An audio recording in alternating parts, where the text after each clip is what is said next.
Hello and welcome to the Game of the Year 2022 deliberations. My name's Adam Cook and I'm joined this year, not this episode, this year by, in no particular order, Chris Hyde, Chris White, Lyle Carr, Mick Fraser. How the devil are you all? Right. Yeah, good. Yeah. Wow, that energy, the energy that you see, will this bring. is your problem. You do this sometimes. You introduce all of us together and none of us know what the fuck to do. So just for the record, I don't have a watch on if you're watching this in video, but I make that less than 30 seconds before the criticisms came for those doing the GodisaGeek sweepstakes. Everyone excited? It's that time of year again. I mean, here we are. Festivities abound and... Well, I'm thrilled, Adam. I, for one, am thrilled. I don't know about you're these guys. Kind of always in that kind of state, though, aren't you? Yeah, it's always Christmas in this household. Wow, that's not something I... never... No, I can imagine it'd be hell, actually. Yeah, I love this time of year. I love it. Christmas, end of the year, game of the year, it's good stuff. All the best things at once in December. Yeah. Absolutely. I mean, do we all want to, before we, we're going to have to get into it sooner rather than later, but do we want to just do the traditional, last year I was on the rum, this year I've got a Doom Bar. Chris Hyde, what do you got? What are you rocking? Well, last year I was kind of jibbed out a little bit and went on the water, so this time I've upgraded to water. Okay, that's for full water. Lyle Carr, wet yourself. That might be fun. This year I'm on the Copperberg mixed fruit, which is okay. Yeah, they're all right. Yeah, not bad. Not bad. Chris White, what are you on? What are you rocking? I'm going to keep saying that's my catchphrase. Rocking the lamb rum. Lamb rum. Never heard of it. Sounds like, you've got no mixer there? Oh, well. It's on the rum. Free adverts here. No mixer though. Other rums are available. Yeah. Well, not to him right now. They're not. That's the one he's got. No, yeah, fair. Hashtag not sponsored. Sometimes, but not this time. Not this podcast. Mick, what are you on? What do you got? What are you rocking? Tea. Cup of tea. Okay, fuck. Cup of tea in my PlayStation mug. Not affiliated with PlayStation, obviously. No, of course not. And nor am I a PlayStation. No, you're a person. Not a PlayStation. You know what I mean. No, I'm not a Sony pony, but I've also got half a pint of Vimto left. So that's what was that? That looked Vimto. like tea in a pint glass. What was that? That's not Vimto, mate. Vimto is normally Vimto's purple, mate. What the heck Vimto are you has some drinking? great This flavours. is That's one of the orange good and ones. peach Vimto. Yeah. Listen out if you've Those not not tried watching, those just listening to the podcast, we'll start making this for you, not just for people watching. But there is a video version if you're, Oh, hang on. Okay, so Mick is making a sort of slurping noise on a microphone, which is always what people like to hear. In case you don't know, in case this is your first year somehow and you've stumbled upon this. Yeah, tea and Vimto is not good. But if this is your first year, we've got categories that we go through over the next couple of days. It will, Mick, it will. Traditional categories, and generally speaking, we don't get very spoilery until later in the week. Today's categories don't really require it. What I will say, and I warn everyone every year, no one's ever complained, but I guess maybe if I stop saying this, people will complain. You might hear keyboards clacking, because this is recorded as live, and we have a list that we update as live as we make these debates. There's no fanciness goes on. It's what we do is what you hear. Raw. So you will hear it's raw power. You will probably hear keyboards clacking because I've got a mechanical keyboard. Ooh, get me. Right, today we are going to be talking about 3 categories. We're going to be doing best re-release or remake, nicest surprise, and biggest disappointment. The categories are top 5s, except for most disappointing, which we just do 3 because we don't like to dwell on the negatives too much.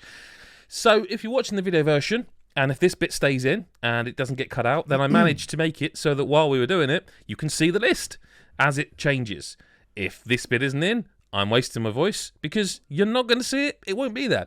But let's get started with best re-release or remake. And the nominees are, in my best, is it Dave? No, who's the Strictly Come Dancing guy? It's not Dave Lamb, is it? And the nominees are for the Paso Doble.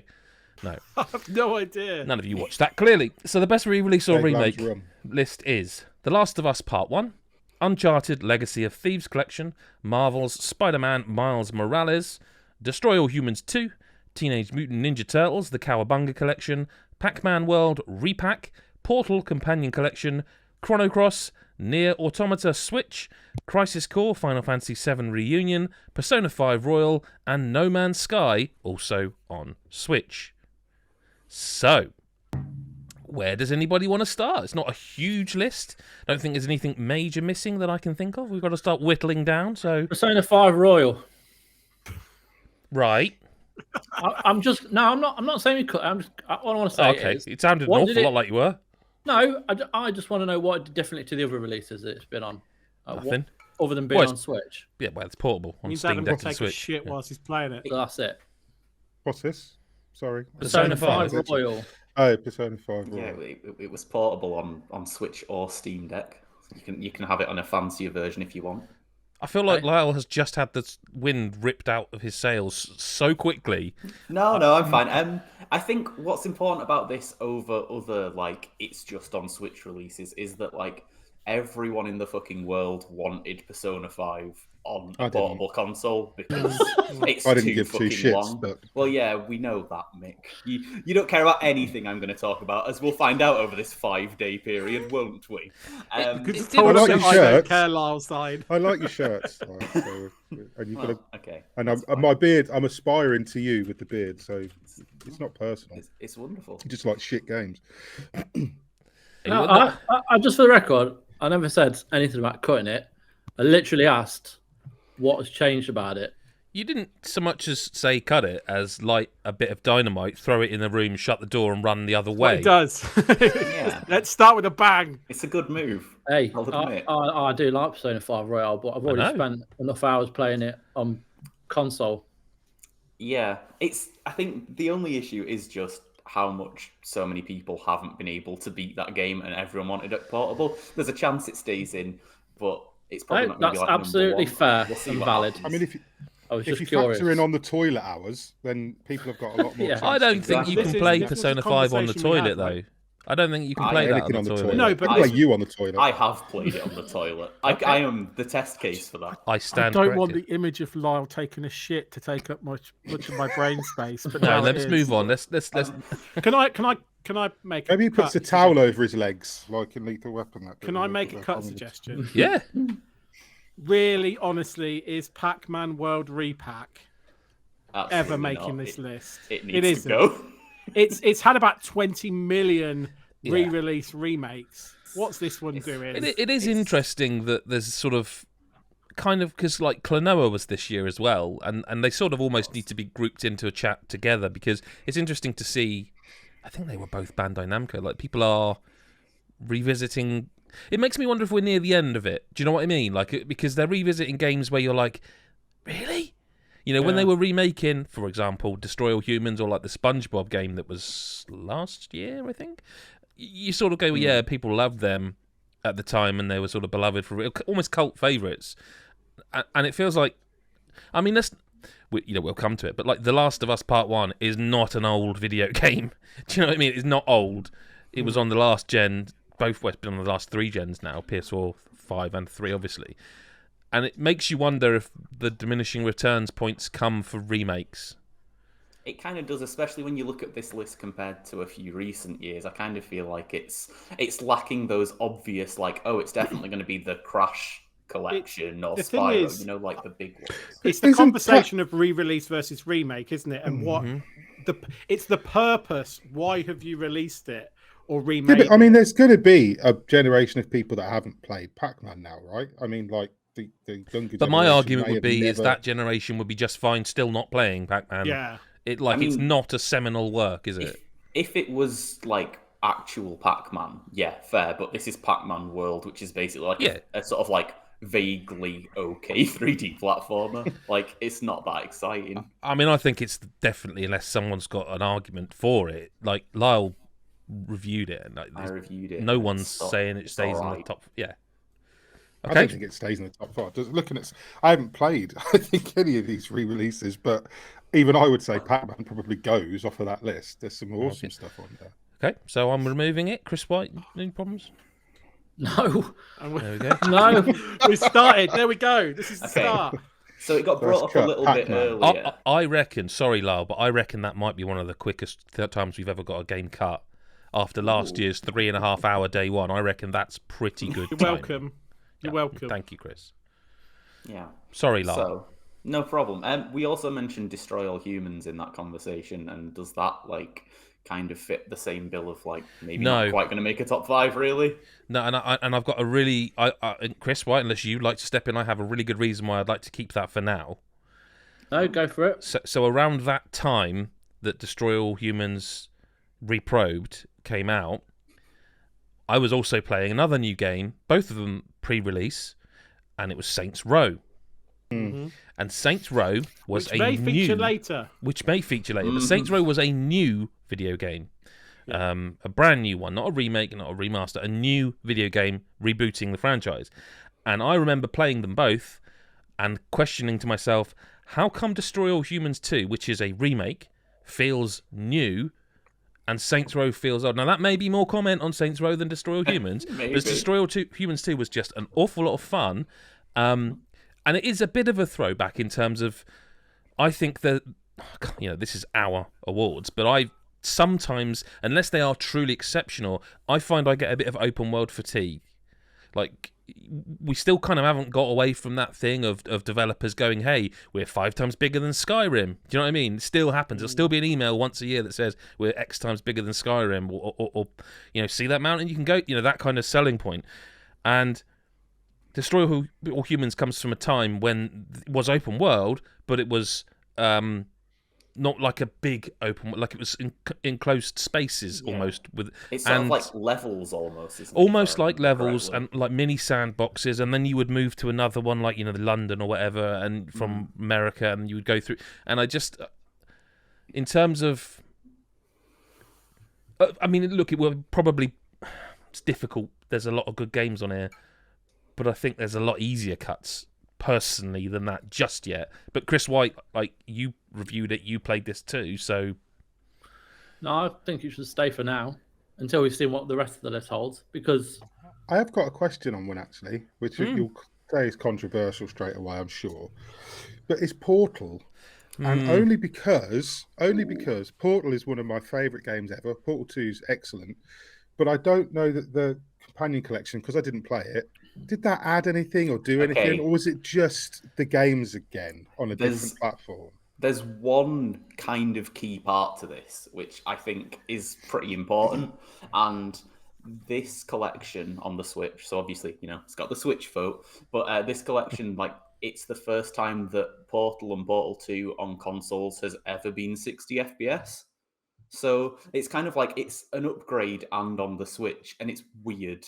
It's weird that that's how it sort of all worked out. I don't know if that's enough to definitely keep it in, but that's why. But is that in? Because Portal at 60 FPS is but because I'm just looking. Like I said, I've got no real dog in this fight because I haven't played a lot of these. But looking at stuff like The Last of Us Part 1, which was that was a remake, right? It wasn't just and Nier Automata, which everybody was sort of raving about when it came, and No Man's Sky, which I heard was a fantastic port, which shouldn't even have been possible, on the Switch. So I'm looking at those next to Portal, which maybe it ran at 60 FPS, but did it? It didn't run bad in the first place, did it? It was Portal. It didn't. It's not no, like it was it's kind of like, it's almost like more of a cool fact that on the Switch it has the best performance on consoles ever, because that's weird. And yeah, it's amazing. Obviously, it's Portal. Like, I gave it a 10, and it was the easiest 10 I think I've ever given. It was just obvious. But even if it was 30 frames per second, it still would have probably been a 10. Yeah, probably. Yeah, it's Portal. Portal, isn't it? Portal's, and it's amazing. And I think it's one of those games that's almost unanimously loved, I think. So, yeah, like, it was always going to do well and be highly rated. But I just wonder if we're cutting, is that something that stays above something where they've put more, I say more effort, but where there's been more stuff gone into it, like, say, The Last of Us or No Man's Sky?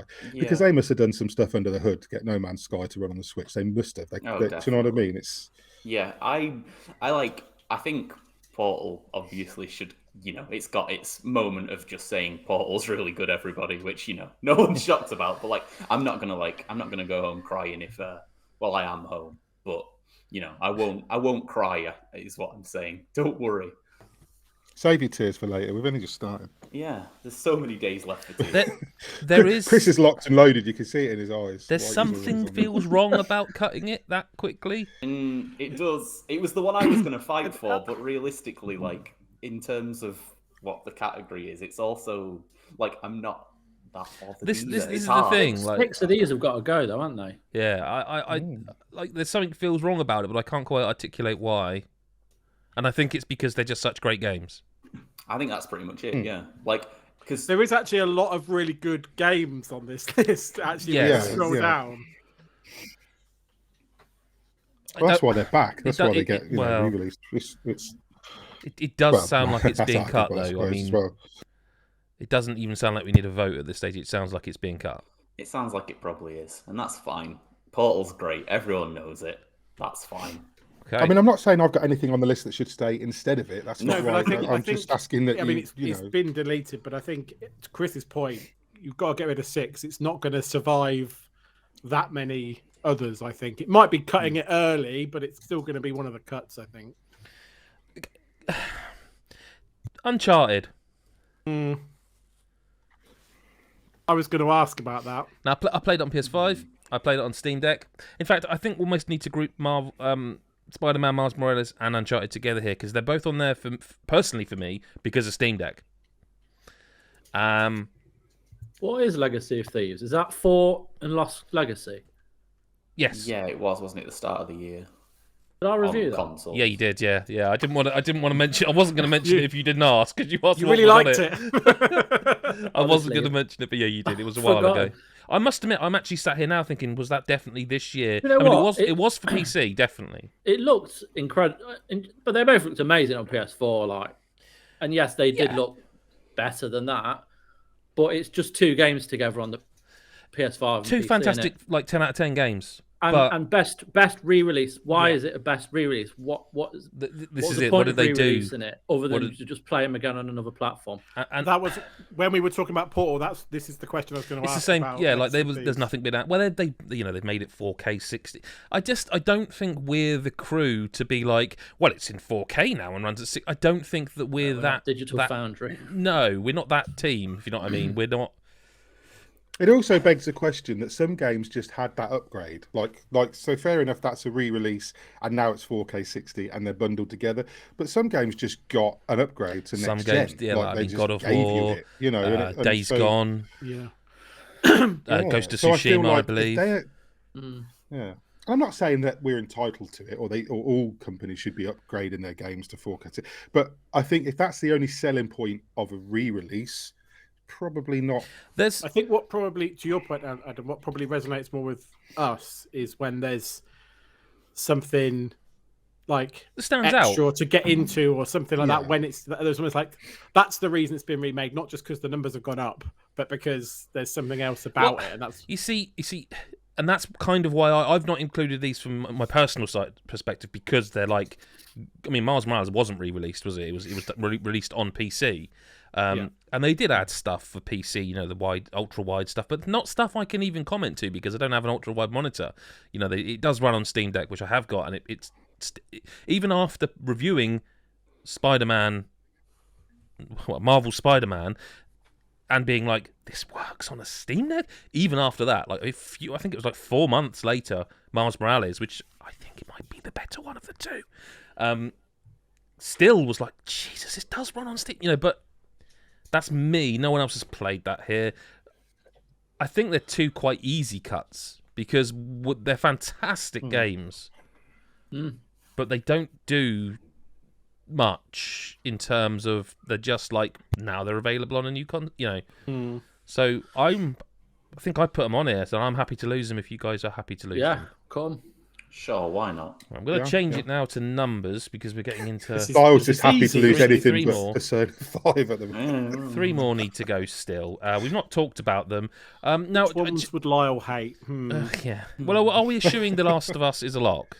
Yes. I think we are. I assume so. Yeah, I don't even like the game, but yeah, it has to be done. But it's a I have proper questions remake, about isn't it? ranking. And Yes. off this list, I'd say you've got to lock that in. What is the So the Cowabunga collection, how much is it just some old Teenage Mutant Ninja Turtle games, or how much is it like really good to play them now, modernized? Whatever? No, the key word there is collection, I believe. Like it is a collection of those games. Okay, is that good enough? Is that a list? What is that on the list? Do you know what? I don't know who put it on the list. I think it was me, and I don't know why. Wasn't it you were done racking by your the brains team for behind collection. Streets of Rage 4? No, that's what I was going to say. I think the Cowabunga collection would have hit harder if it hadn't come after Shredder's Oh Revenge. no, fucking! I'm thinking of Shredder. Oh Yeah. no, get rid of it. Now Shredder's Revenge, like if Shredder's Revenge came Revenge after was it, quality. Yeah. but that's I the think thing. everyone loves Shredder's Revenge, and they went, "What's this?"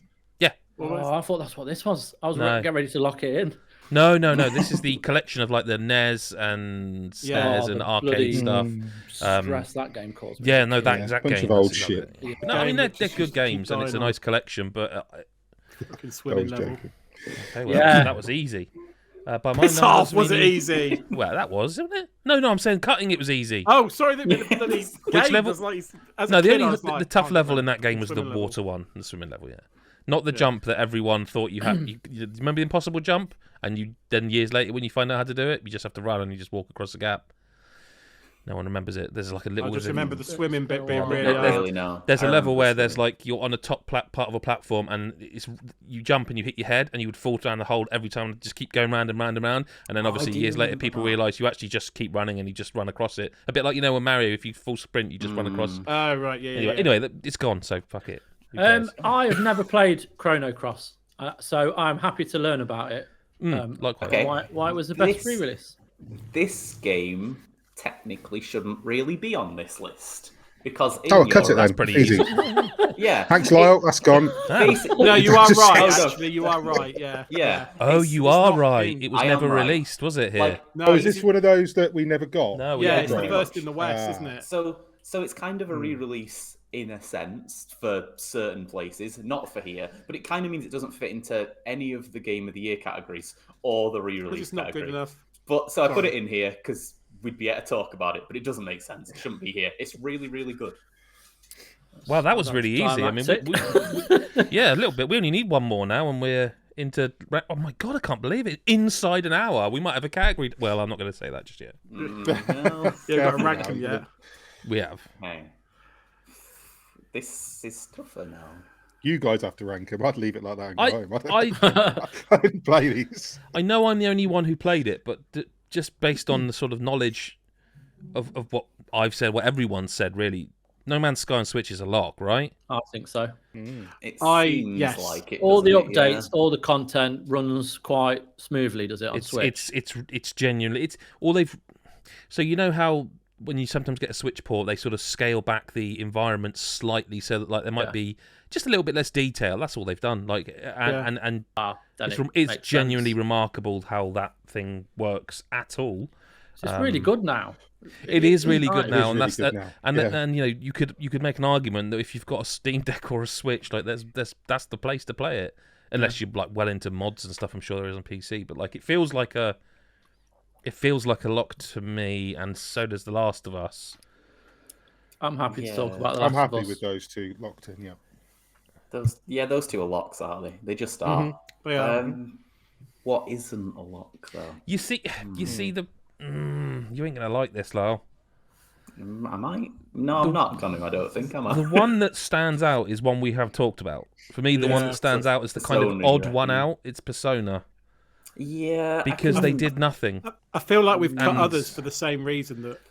Well, I should think cut this. I think if Persona 5 was only on here because it was on Switch, you go, well, hang on, they've got it running like they have done with Nier Automata or No Man's Sky, but it's not. It's on PC, Xbox, and they did nothing.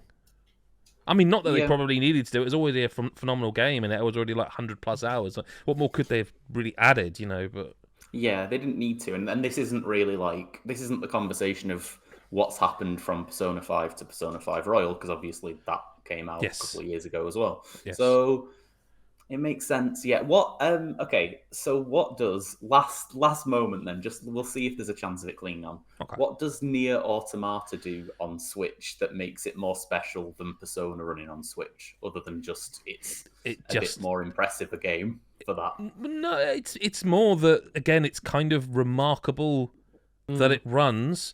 They did add new costumes for sort of Switch. They did add. I must admit, I never really mucked around with them. But they added motion controls to some of it. So what it does differently, to answer your question very directly, is that they it just feels like they put a bit more effort into it. Yeah, Not like loads. I'm not going to sit here and go, oh, I mean, they made Atlas look like chumps. Not at all. But they I don't know. I'm. It's almost. I almost need to take myself out of that debate because Nier Automata has like a really special place in my heart that I just like when I was playing it for review. It was like, it's not just surprising this works on Switch. It's still kind of surprising this game exists. Like when you think of the way it's the ladders, isn't it? It's the ladders when she climbs the ladders. That's what you just. Of course, you just go up and down the ladders. You angle the camera and get the achievement on the toilet with the Switch. Is there an achievement for it? I didn't know that. There should be. There is. I'm sure there's an achievement for trying to look it up. Probably. Oh, I think there is. Yeah, I think there is. Yeah. There was a lollipop chainsaw. I remember that. It's more that like in a world with games that are sort of homogenized in some way. I still kind of can't believe this exists. And playing it again on Switch, it running as well as it does, it looking pretty much the same, just a bit lower resolution, and them adding stuff to it, the costumes and that. I was just like, it is not to use this phrase, but I sort of have forgotten how good it was, if that makes sense. And like, I don't know. I feel like once a year someone should mention that game. It really shines on Switch. That Persona 5 Royal, and you stand by that. Is number 6, and Nier Automata on Switch is 5. Yeah, again, that's how it feels to me. Everyone thinks that's fine. I played Persona 5 Royal on Steam Deck, so if anything, I shouldn't really have a say in that either because I don't know if it's great on Switch. Like. I've just got to believe Adam because he's played it. He said it was good on Switch. I'm making a right mess of the list, and now for the first time ever, people can fucking see it, which is embarrassing. Yeah, it's great. I think there's a game on there twice now. Really there is. Nier Automata's on there twice now. So are we cutting Persona 5 and are we locking Nier at 5? Sorry, are we bloody hell 5? Yes. Are we? Yes. Thank you. Yes. Yes. Yes to both your random weirdly phrased questions. We need to change these to numbers. Yeah. I mean, I am weird, I must admit, because it's bugging me how often my name's appearing on the screen in the list now. I hadn't anticipated that. But you're not seeing it. The viewers will be. Right, so, Nier Automata Switch. Thank you, Chris. Appreciate your name popping up then. Thank you, Lyle. Appreciate your name popping up then. No problem. Good stuff. People's champions. Thank you, Chris White. Really appreciate that. What I want now is to Mick to do it so I can go, fuck you, Mick, that's rude. I'm not going to. We're just going to play a game. Carry on. Sorry. In all seriousness, because this is a very, very visual gag, and if people are just listening, I would be angry if I was a listener. Right, Nier Automata Switch, which leaves us with 1 through 4 to fix of The Last of Us Part 1, Destroy All Humans 2 Reprobed, Crisis Core Final Fantasy 7 Reunion, which we haven't even talked about, and No Man's Sky Switch. I'm happy to put... And I mean, again, I've not played Crisis Core, so that probably be up higher for the list. But I would happy to put Destroy All Humans at number 4. I thought that was one that we kind of like. It didn't get the most like this is definitely going to get locked in, so it feels like it's lower down almost by default. But again, not played it, so. I feel like Destroy All Humans 2 and Crisis Core Final Fantasy 7 Reunion. God, that fucking name. I hate the hyphens. They're actually making me angry. Yeah, I almost wanted to cut it for that. Do you know what? Fun fact for people behind the scenes. I didn't know this, but if you put hyphens like that when you do a YouTube video, it does a strike through. Didn't know that, so I had to change that for our video preview. But hey, every day's a school day. Thank you, Square Enix, for your naming conventions teaching me how to use YouTube. But what I was going to say is I feel like Destroy All Humans and Crisis Core are very, very much, they're kind of together. I think we need to talk put about them at 4 and 5, right? I mean, before we kind of start ranking them. Sure, I'm probably in the best position to talk about Crisis Core. So, I mean, it's very recent that my review's gone up and been written, so it's at least fresh in my head. No, Lyle, it's in the past. In the past? Well, yeah, it is. Distant past. Though. Well, it's Christmas. Recent could be like 3 weeks for some people. Oh, then it's recent. Yeah. Jesus Christ. That's fine. Some people have not forgotten the war. Let's spend 3 hours arguing how far away it is. You can't get arsey about us on a website where everyone writes me arguing about semantics. This is the one place I can do this. Sorry, Lyle, please. Final Fantasy Crisis. Let's just call it Crisis Core Remake for now, because the Crisis Core Remake is. I I think realistically, it is actually really impressive how much effort they've put into it. Like, since while I was doing the review, I was looking at like old videos of Crisis Core on the PSP and checking out everything about how it works, and they've actually put a lot of effort into it. Obviously, like the visuals are significantly updated. Like, it looks like a modern game for all intents and purposes. The voice work, the fact that they got the Final Fantasy VII remake voice actors in, so that it felt like it was in the same universe as remake, rather than just because they wouldn't have been those voices originally. That's actually quite impressive. Yeah, definitely. And then alongside that as well, they have updated the gameplay quite a bit. It's tighter, and then there are a few things they've added, like before bosses using their like big special attacks, you can knock down a meter to make it so that it does less damage, and that wasn't in the original game. That's just a new mechanic they added just to sort of tighten it up, make the boss fights not just feel like you're taking random large bits of damage for no reason in a game where otherwise you can block because it's very action heavy. It's just been tightened up a lot. I think it's quite an impressive remake, really. It's just it's not just visually impressive. They put a lot of effort into it, and while the game maybe isn't like the very best experience, especially towards the end of it, like it loses its way a little bit as a game. I think as a remake, and to tie all the Final Fantasy VII stuff together for people who want to experience as much of that story as possible, which I'm sure is quite a lot of people. Really, it's a popular game. I think it's really good that it exists, and it's an impressive package, really. I think it would be above Reprobed. I think for me, I'm happy. I'm happy for it to go there. I think it goes higher. Yeah. Yeah. I might annoy a few people with what I'm about to say here, because I feel like we're getting to the business. The Last of Us Part 1, version 3. Can we talk about it? Because we have to. There is obviously there's stuff that's been done to this game. It looks gorgeous and everything. I know why they've done it because of the Last of Us Part 2 coming out on the PS5 and all that. I get that, but 2 remakes in what feels like as many years. I know it's not. I'm being sarcastic. Or as many generations. The first one was a remaster. Yes. Yeah. This is a remake. I guess I'm questioning, and I'm just putting it out there of how needed it is and how much value it has. And I'm not saying it, but I guess, and this is where it gets interesting, because in terms of the quality of game, there is no denying this versus something like Crisis Core. You've even said it yourself, Lar. There'd be no comparison in terms of quality of game compared to the last. We're talking about the best re-release or remake, and so I'm just putting it out there of whether a game that has been re-released or remade twice already in as many generations. It's just a question, and I'd like to talk about it. I do understand, but I do think if we start getting into the question, into the realm of should it exist, or you said, do we need it as such? I mean, did we need any of them? Do you ever need a remake? No. But okay, do we need it because the other one exists? Is my point, not because as a concept. There's two sides to the other version is still pretty fresh. And no, but there's two sides to that coin. This looks like The Last of Us Part 2 now. That's fine. That's the key takeaway.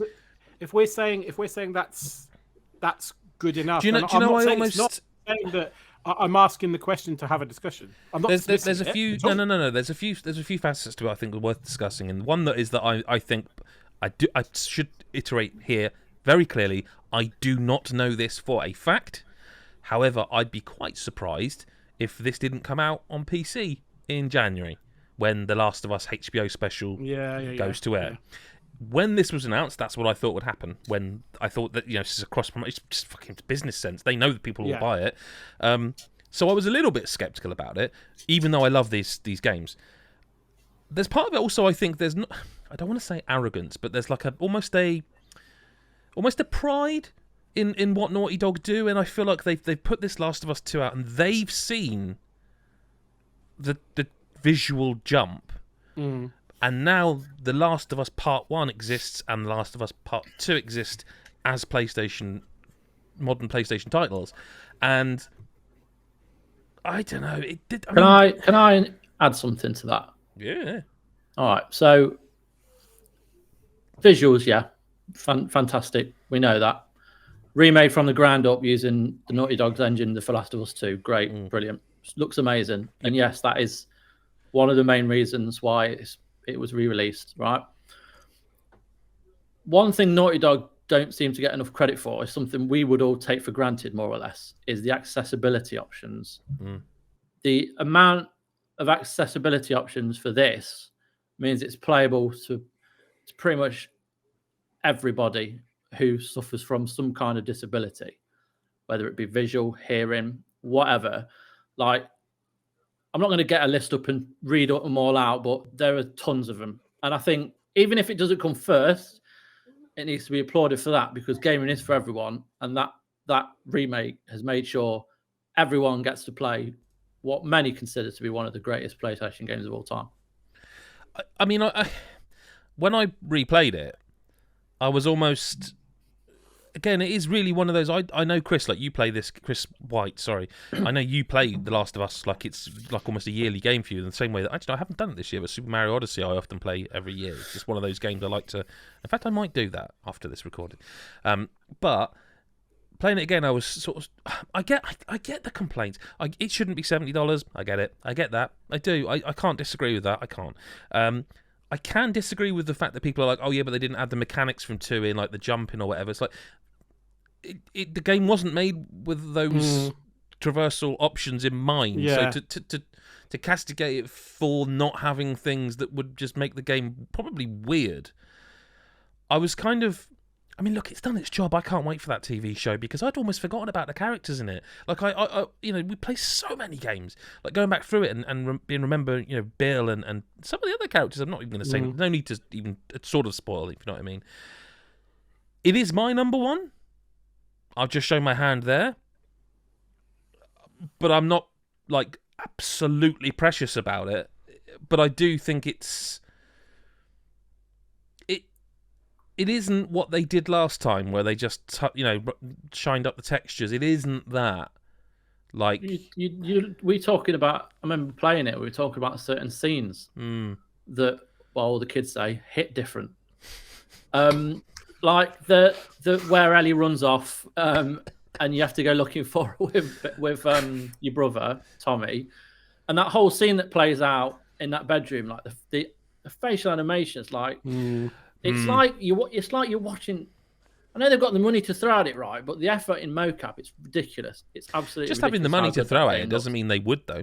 No, they don't. It's still someone else's decision, isn't it? Every main scene felt like a different scene. The way just the effort gone into just the way the eyes move, the frowning, just everything. It felt like a film. The facial stuff.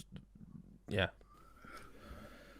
I mean, let me pose the... I mean, like, I think Chris White, am I guessing it's your number one? Absolutely, yeah. So what would the alternative be for Chris Hyde, Lyle, and Mick in that respect? I'll show my hand here and say that when everything was being talked about for like the visual upgrades, I was ready to fight against The Last of Us Part 1, but adding the accessibility stuff as well, like Chris White said, I think that's a really big thing to add. That does feel like something important to add, and like there's not anything on this list I'm again particularly precious about, so they're all kind of great. I'm quite happy for this to be number one. And I don't even like the game, so that's fine. I guess to answer your question, because I was the one that threw the grenade, and it was purely because... Well, we had to chat about it. We haven't even talked about the game.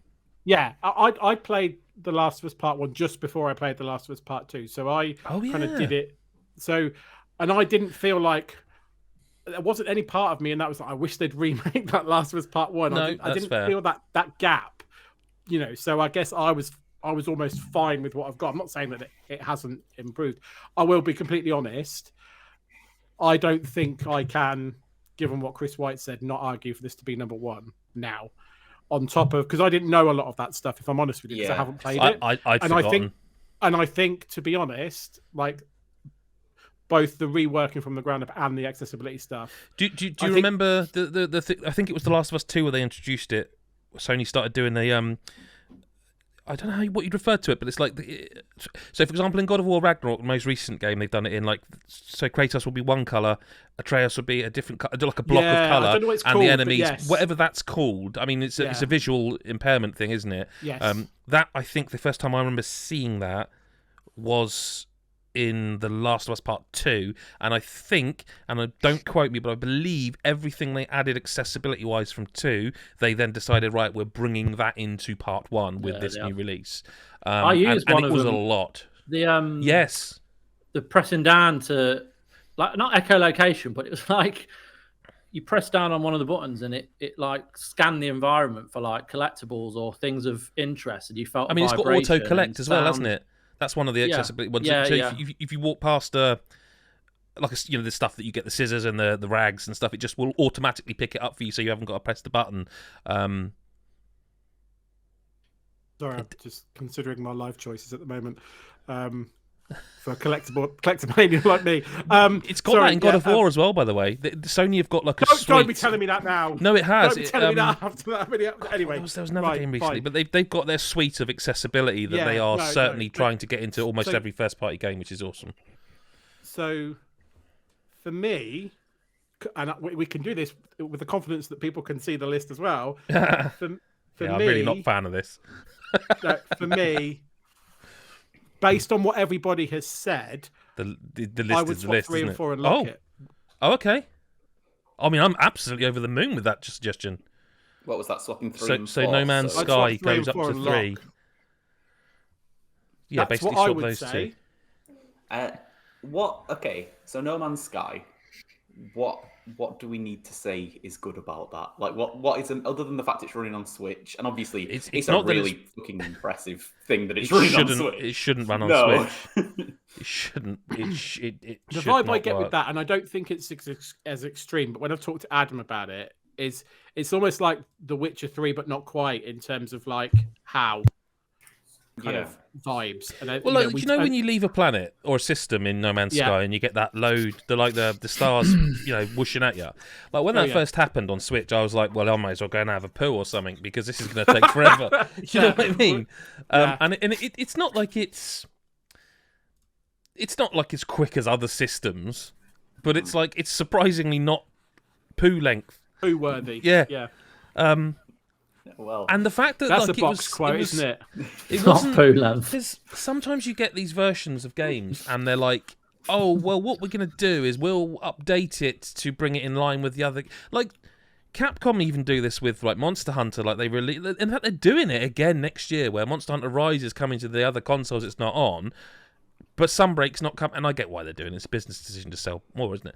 But like with No Man's Sky, they haven't gone, well, we've got the game running, but it's the game as you remember it when we first started. We'll get to that and start updating it. It's like, no, they're in line. These are the only thing missing, I will say, and this is maybe a black mark against it, which does. Well, it's up to you guys to decide. There is no multiplayer in No Man's Sky Switch. I don't think they've added that yet. That was the one thing, the one concession they had to make. I mean, to be honest, it's the one thing I dislike the most about No Man's Sky that I feel like isn't as fixed as it should be. And I will be honest, playing it for review, there was no point where I was like, kind of wish I could play multiplayer. It was kind of like, actually, I can't play multiplayer, so I'm focused. And it was... Yeah, but I mean, that is a feature removed. Like, if you look at the rest of the list... No, it is. That's why I say it's up to you. I mean, arguably, isn't that true of The Last of Us Part 1? That is also true. They didn't include the multiplayer. Although you could say... I forgot that game even had multiplayer. Well, no, this is the point. Yeah, exactly. But they're making a Last of Us multiplayer game, so you're like... It's the same reason like Mass Effect, when they re-released the... What was that called? Legendary Edition. They removed the multiplayer from that as well. Like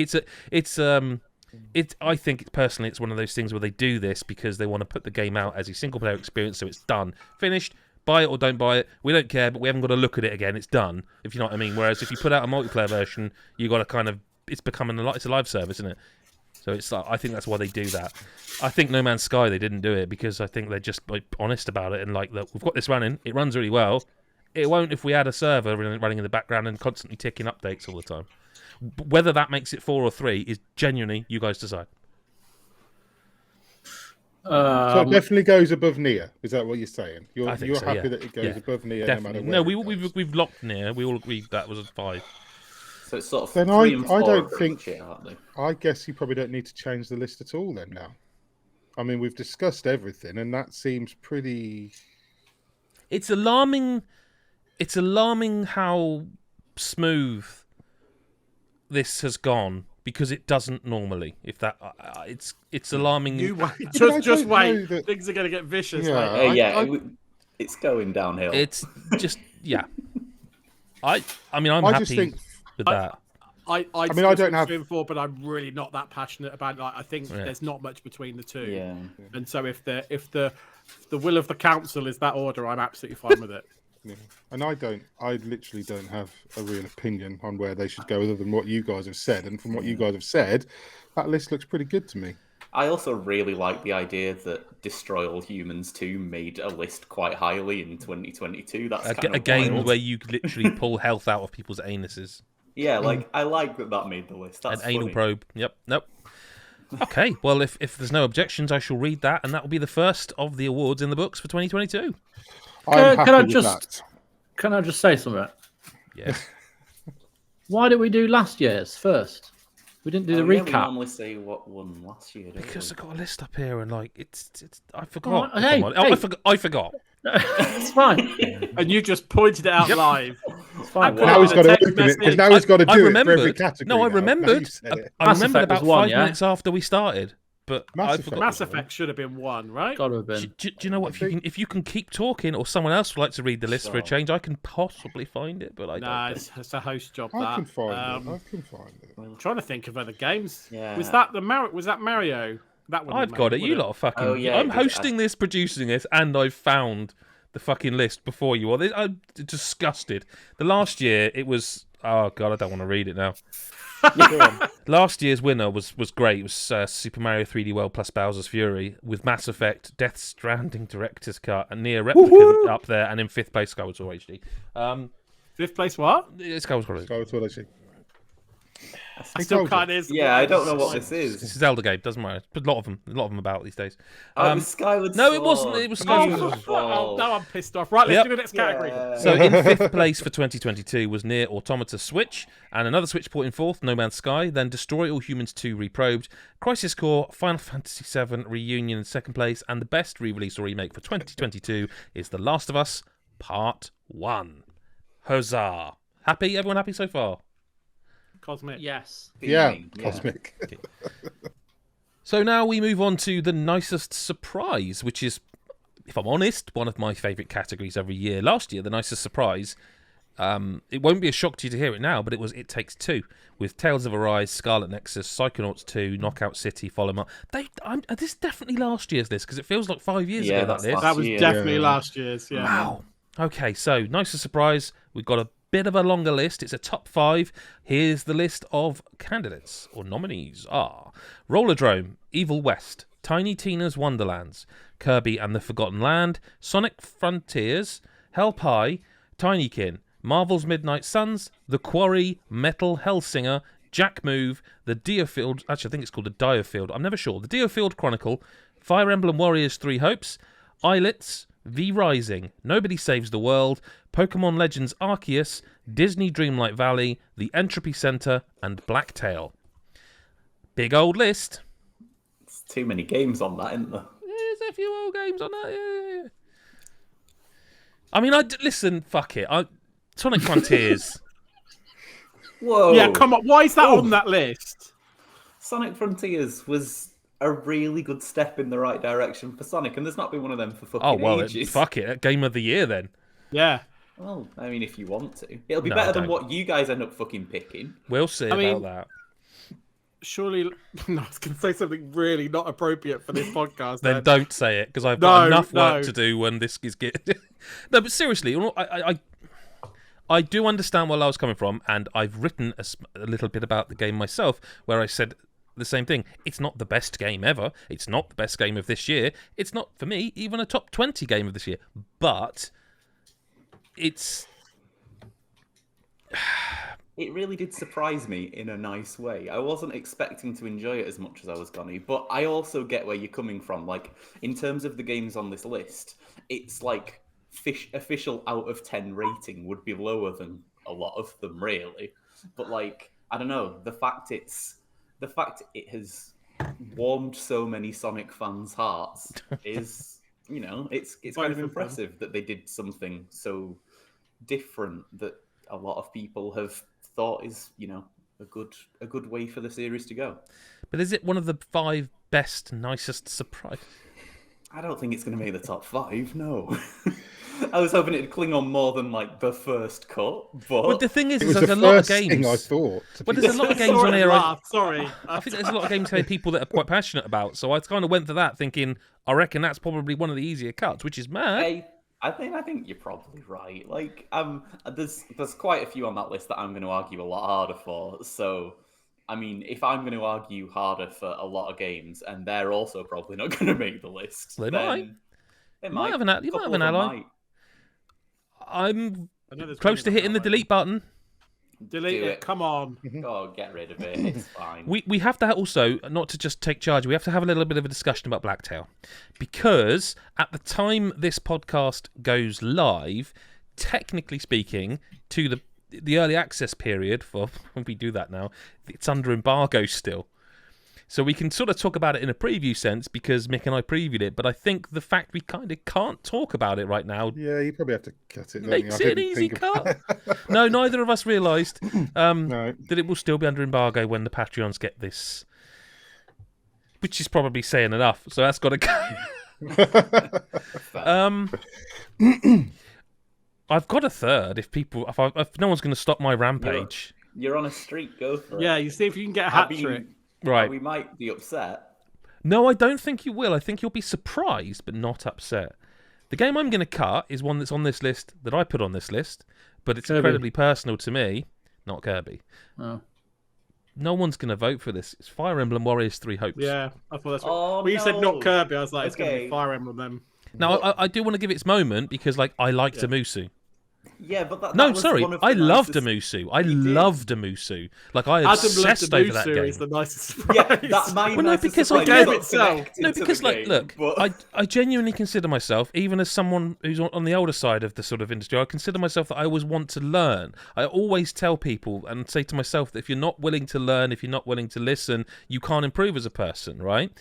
And I've never understood the Musu thing. Never. Like, and it's kind of annoyed me over the years. It's irked me that I just don't get it. And it's like, these are popular. Why do I hate these? Why do these feel so shit to me? And like, it didn't work when it was Zelda. It didn't work when it was Fire Emblem the first time. It was just fine. I can't even remember what it was called. Fire Emblem Heroes? It might have just been Fire Emblem Warriors, you know. It might have been. But this proves two things. One, I was right. They are all shit because they finally made a good one and it stuck. Whoa, okay. I want to give my opinion on this game. So I played this game because I was like, well, if Adam finally likes Amusu. No, then... sorry, Lyle, I have to correct you. Loved the... I'm not even going to... For shits and giggles, I love this game. I think I gave it a higher rating than I did Fire Emblem 3 Houses.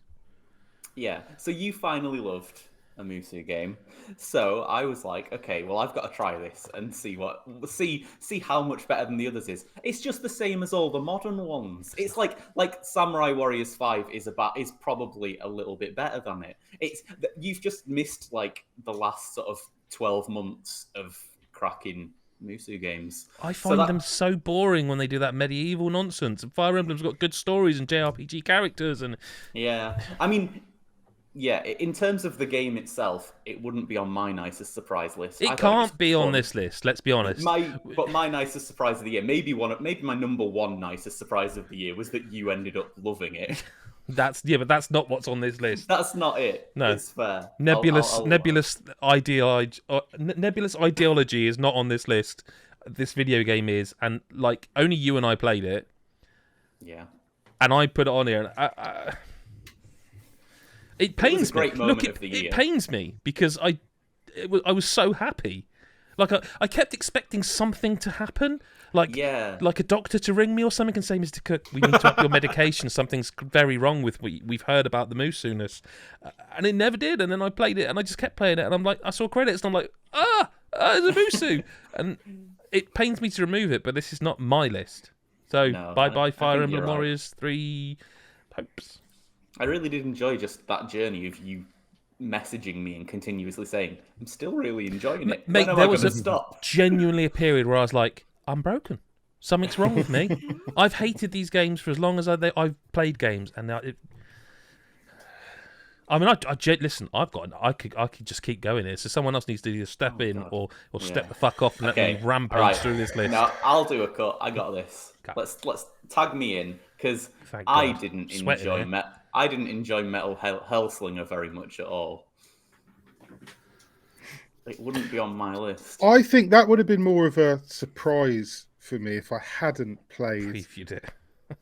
Well, I did preview it, but I played Bullets Per Minute last year, which was a different, which was a very similar thing, and I think was a lot better in its execution and just the way it was set up. I mean, I didn't play much of Metal Hellsinger after release. I did play it a bit, but I did preview it.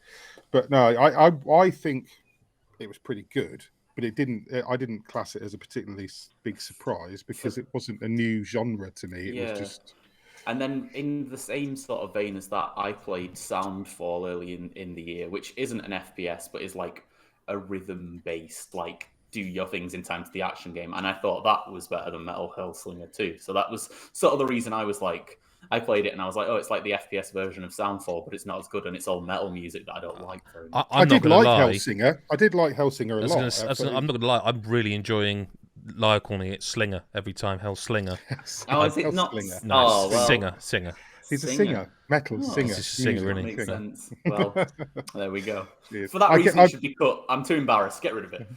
I presume, Chris White, you put it on the list, possibly? Because you reviewed it, right? I didn't put it on the list, but I thought it was incredible. And I think it was a surprise because I didn't think I'd ever play a game like Doom or be almost as good as Doom and throw in the fucking rhythm element to it and a soundtrack that I appreciated. But if no one else is going to vote for it, I get it. But there are games on this list which I could just cut now because I've never played, so... I'm not saying we cut it. It is a good game, but I'm just saying for me personally, I wouldn't have it as necessarily. It's not going to be up there for me, but I can go either way if depending on what people are thinking. I mean, we've got a list of 17 games. We do. That needs to be 5. It's not going to make the top 5, is it? Seems unlikely at this juncture. If it did. Yeah, I mean, I don't know. There's a lot of games in here I haven't played, so I'm not. I can't back it. I thought it was all right. I never quite got on with the rhythm sort of side of it. It never clicked for me. Which again is not to say it's bad at all. It just never clicked with me. I think Bullets Per Minute did it better, and that was what I kept thinking when I was playing it. So for me, it was. To be fair, I've never played that, so maybe I'd feel the same. Go on, then. I think you really like it. Actually. Go on. It's gone. Get rid of it. Fine. It's gone. What's next? All right. What's Jack move? Yeah, I was wondering that. I wanted to know. A cut. Yeah, I keep thinking Jackbox. Agreed. So Jack Move is a short RPG, basically, like it's like everything you'd want from a JRPG, but in about 5 hours, and it was really good. The reason I don't mind cutting it is that a game that currently isn't out and is currently under embargo, but when this is live will be fine, is Chained Echoes, which does everything that does better. It's the best. It's a great game, and it's a game I wish I could bring to so many categories, but no one is going to be able to play it before Game of the Year's up. You'll have played some of it, yeah, but like not, it's hard to expect anyone else to play a game that's not out yet. But if I was going to be backing a turn-based retro style RPG, that's the one I'd be backing. So I'm fine to get rid of Jack Move. It was really, really good though. Okay, I was not expecting that at all, if I'm honest with you. So Jack Move's gone. Wow. Oh, I've got maybe an easy one to cut, perhaps. Okay, go for it. Even though I liked it, and it did surprise me at the time, probably V-Rising. I was about to ask about that, actually. I'm not sure. Like, I didn't expect it to be as good as it was, which is kind of the whole point of game development, right? It's supposed to be. Yeah. So, and as for the actual game itself, I don't know. It's good, but I dropped off it real fast. Yeah, very quickly. Because that's the sort of game that I played furiously when we were reviewing, and then I end up dropping off, and because we have other things to do. But I think in this list, I know you, I, and Chris Hyde definitely played it. I'm not sure if Lyle. I don't think Chris. I have not played it. So okay. I think it's, for me, if Chris and Adam are in agreement, I'd say that's probably an easy cut at this stage, just to knock the list down. It was good. I'm not saying it wasn't. I reviewed it quite highly, or I think I did it in early access, but I just don't think it stands in the nicest surprise category. Okay, well, we can cut that. Well, then to sort of, I guess, change tact slightly, are there any that anyone feels like, well, is it too soon to be doing like this? It probably is too soon. It's too soon. I've got a couple that I'd fight for, and I think it's a bit early yet. Yeah, I've maybe got a tentative cut. So, when it was revealed, I thought everyone was pretty sure that The Quarry would be one of the better games by... Is it Supermassive? Am I right in saying that? Yeah. Yeah. I think everyone was like, oh, this looks like it's going to be a bit like Until Dawn and, less like The Dark Pictures. And it was, and people liked it. But I don't know if it was that surprising, maybe? I would ask what was surprising about it in terms of, because they have a pretty good track record with that. Well, I think the reason why I wanted it on this list for discussion, and we can agree whether it's a cut or a keep, is I think for me it is for a couple of things. I think the Dark Pictures series has got quite a cult following. There is a lot of people that love that series, but I think there's quite a lot of people that like Until Dawn, remember Until Dawn, and have kind of tapped out from the rest of them, the rest of the Dark Pictures series. And I kind of, The Quarry, I think Lyle, what you say is partly true. I don't think it's completely true. I think everyone hoped it could be something to bring back the magic of Until Dawn. I certainly don't think it was a given that it would happen at all. And I think that the fact that I would quite comfortably say for a lot of people, this is probably up there with Until Dawn, and for some people it'd be better than Until Dawn, like in terms of their favorite. It's that good in terms of a game and an experience. And I don't think many people would say, I wouldn't say that about the Dark Pictures games. They're not as good as Until Dawn. And so I think the fact that Supermassive, admittedly with a different publisher, which is the interesting part of this, have managed to recapture the magic that I think was quite universally loved with Until Dawn, and shown that they can capture it again, I think was a nice surprise, because they hadn't managed to do it at that point. And I think it's got people looking at Supermassive in a more positive light than maybe a bit of ambivalence for some people, because of they've kind of bounced off the Dark Pictures. So that's why I wanted to talk about it, because I do think it is a step change for them and a step change in perception, and it's a nice one, right? So that's why I wanted to kind of give it the airtime. And I think I agree. I mean, I really liked The Quarry. Like, I think thinking more about it, I think I am kind of with you in that. I guess it wasn't so obvious it was going to be as good as it actually was. And that's a surprise, I guess. And that's the list.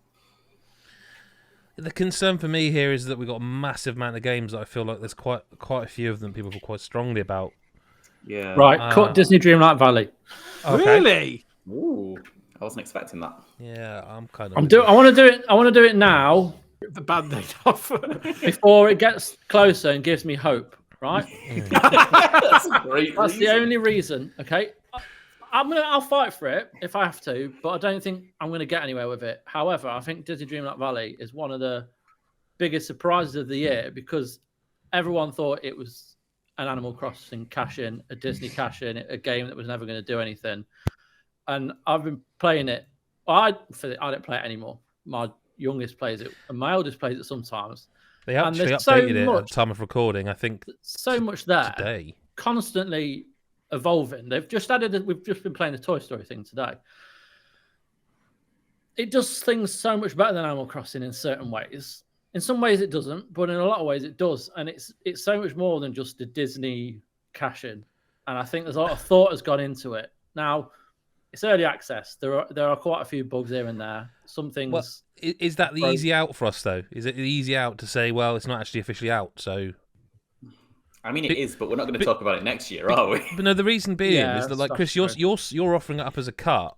I'd sooner cut Rollerdrome than this, if I'm honest. In terms of like what you've just said there, like in terms of it being a big surprise, like it is not a surprise to me that Roll 7 made a really good game like Rollerdrome that's all about motion and movement. That's not a shock to me because I've played Ollie Ollie. But Disney Dreamlight Valley not being a cash-in and just there to... That's a surprise. I remember when you guys first got hold of this and when we were talking about it, you guys were not expecting what you got. Not at all. Like, let's be clear. When something starts with the name Disney, apart from Emoji Blitz, Chris, you think it's going to be a shameful cash-in and crap. You do. Yeah. Sadly, yeah, you do. Yeah. And the fact that you... like. It isn't just an Animal Crossing clan. They haven't gone Animal Crossing sold quite well during the pandemic. That may have been the driver, but it's certainly not the execution from what I'd argue it improves on some parts of it. Yeah, it improves on certain aspects. Sorry, let me qualify that. I'd argue it improves what some people want from Animal Crossing. Like Lyle. Yeah, I think I'd enjoy it more than Animal Crossing. Yeah. I wish I'd played this because I think it came out in between me reviewing like nebulous and then playing another farming geese, that life sim kind of game, and I was like, I can't. Before the new year and the new wave of gamers, you should give it a go because it doesn't take that long to get into either. Not at all. And there's a hidden depth behind it as well. Like the characters you unlock early on are kind of like Wally, Remy, and who's the other one? Anna and Elsa. Moana Maui. Yeah. So there's the basics. But then as you unlock others and then they come to your valley and then you do quest lines, it helps improve I'm just shocked you offered this up as a cut. Like I know I was shocked. Even I've been playing this and quite enjoying it. Bloody my hell. daughter, my youngest plays it. You don't play Mario, not the sort of thing. What are you doing playing it? Yeah.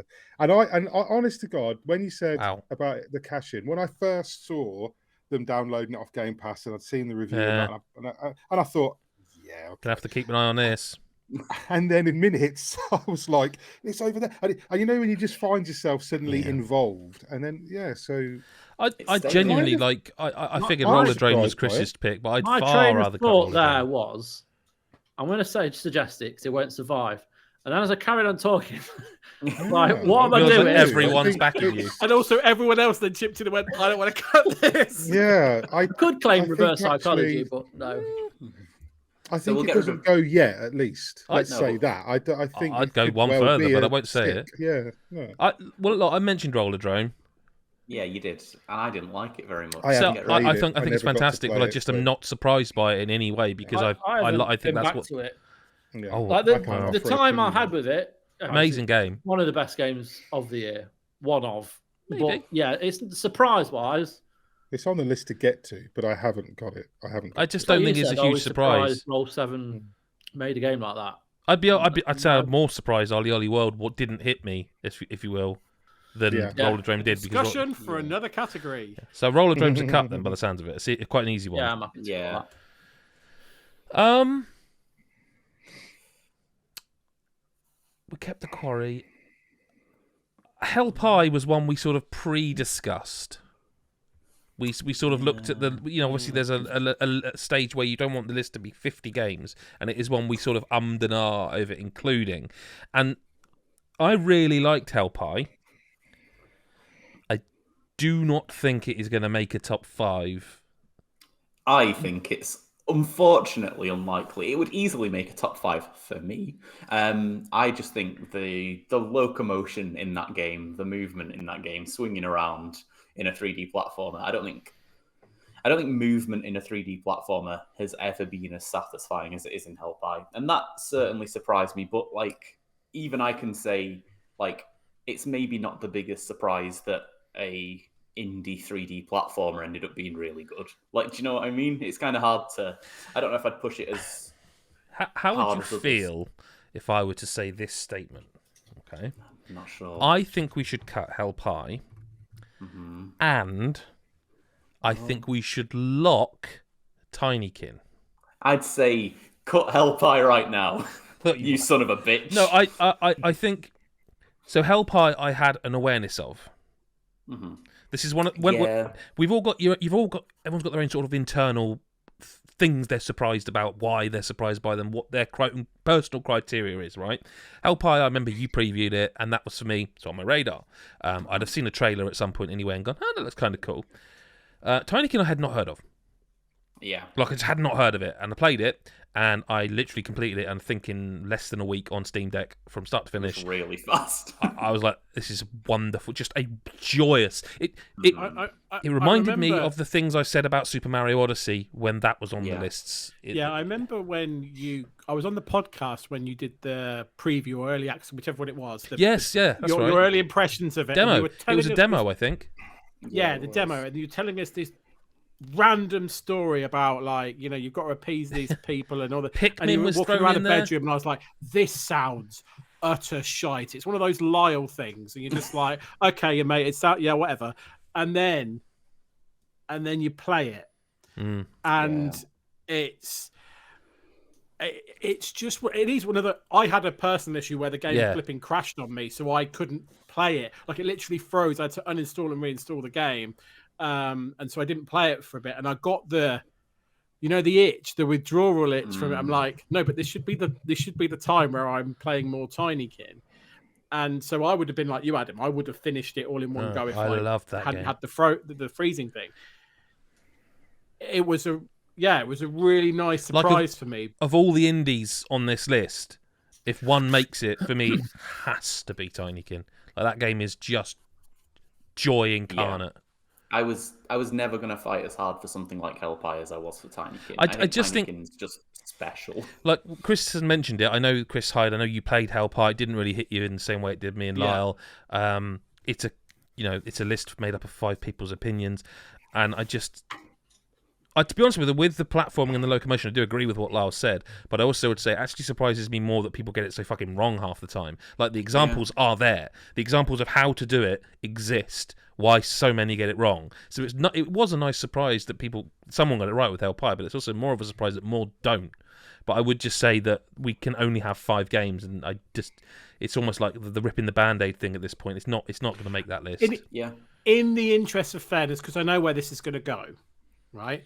You said no, I don't think you did, because I said if there's only one we can have. I never said we should, so don't jump to that game at all. Okay, yeah, right. Carry on. Yeah. You keep talking about your triple A's. Mm-hmm. No, hang on. No, I'm not so sure we are talking about the same game. No, I don't think we are. Which one are you talking about? Is it one word or not one word? I mean, people can see the list. Word. Oh, okay. We're talking about different games. Oh God, don't get rid of that one. Oh, okay, right. Yeah. So right. Okay. Let me talk about an indie. That's an indie. Tried to talk about. Try to talk about earlier. Guys, you're talking in another language. Talk about a game. Give us a title. What we're doing, Nick, what we're doing is trying to outthink one another so that our favourite games stay on the list. It's the biggest game of, like, poker. Right, Islets. Let me talk about it, because I think it's only fair if we're talking about, Hellpie and stuff like that. So, I loved Islets. I think I liked it more than you. You gave it a decent score, Mick, I think, in the review. I liked it more than Mick as well, I think. I liked it more than you in when I played it. I mean, I am like you, Mick. I love a 2D Metroidvania. I love it. The worst of times. For me, this has got some really nice ideas in terms of its level design, how it comes together, how it does its... I will try and skirt around the issue of what I think makes a good Metroidvania, because I'm going to bring that up later in the week. But in terms of, how it does its backtracking, unlocking of new abilities, and progression and level design is really tightly done, really, really well done. And the map connection mechanic that it has is really interesting. Clever. And I hadn't seen anything like it before, and I could not put this game down. Played it through from start to finish and adored it, loved it, and that's what I want to say. And I didn't see it coming, and it blew me away. I remember saying you have to play this game. I have to play it, yeah. And I remember us talking, going, "Oh, I've just seen the bit that you were, yeah." And it's just. Can I unhappily tell you why I think it should be cut, though? Of course, crush my dreams. Go for it. No, I don't disagree with a single word you've said. I loved it as well. And again, what I said about Tinykin, kind of same applies here. Steam Deck, couldn't put it down. I was like, oh god, it's finished. I loved it. Loved the mashup of ideas. Loved the fact that it's a Metroidvania with sort of shmup stuff in it. Loved the map connection stuff. Like, again, never seen that. That's the thing I was like, you need to see this because this is something I've never seen and I know the genre. You love the genre. But the reason I think it will not quite make a top 5 is that when it comes really down to like these games that we end up going like, I never heard of it or whatever, and I loved it, or they did this and it was so surprising. There's some stuff in Islets just don't go all the way with. But if they had, it would be a 10 out of 10. Like, there's some mechanics they introduced that they kind of just like... I can actually see one of the rooms with the white stuff that you sort of portal in and out of. Yeah, and I remember thinking, oh, this is amazing. Now they're going to put portal in it. And then they just don't. It's never... that is fair. In Odyssey... There are a couple... Some of those not true. Some of them very much so. true. But like some of them, I'm like, why didn't you do that? Yeah. I know what you're referencing. That's portal. And I'm like... I still think if anyone likes Metroidvanias, go play this because I believe it was made by one person. I think someone else did the music. Yeah, the soundtrack by his brother or something. Yeah, and the other person made it. It's an exceptional example. But for me, I can't support you if for want of a better phrase, because there are. I've already said Tinykin. There are 4 games on this one I feel insanely strong about. And there are games I just feel stronger about. But if we want to hold on to it and see if it sort of gets in there, I think maybe we should. I definitely wanted to speak about it because I feel so passionate. Like, it's literally knocking about in my top, I would say, a wonderful 12. game. Like, I keep swapping games in. I haven't locked my 10 in at the moment. It's so annoying. I keep changing my mind. But it's in there because it really did hit me. But I'm also appreciative of this is a 5-person group selection. Some people haven't played it. I know I liked it more than Mick. So I kind of get it. And if you're not going to back me, you were my only hope, really. You say I'd say I'd sooner keep Islets than I would something like, the Entropy Center. Yeah, I'd rather keep Islets than the Entropy Center, and I know you put that on there because I didn't, and we're the only ones who played it.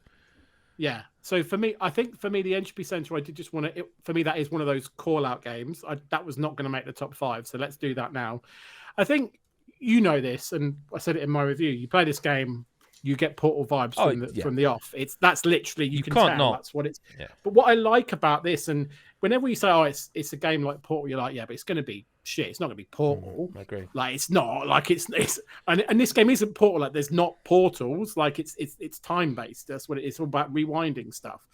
But what it does is it captures the essence of Portal and how you felt. Not to a 10 out of 10 amazing orange box type level. It doesn't quite get to that bit, but you very much get the vibe when you're playing. This is a really clever idea. It adds to that idea as it progresses, and you really feel like it's not just kind of cribbing off Portal. It's got enough of its own ideas to stand on its own 2 feet, and it's really kind of well done in the puzzles that it does. It's really clever.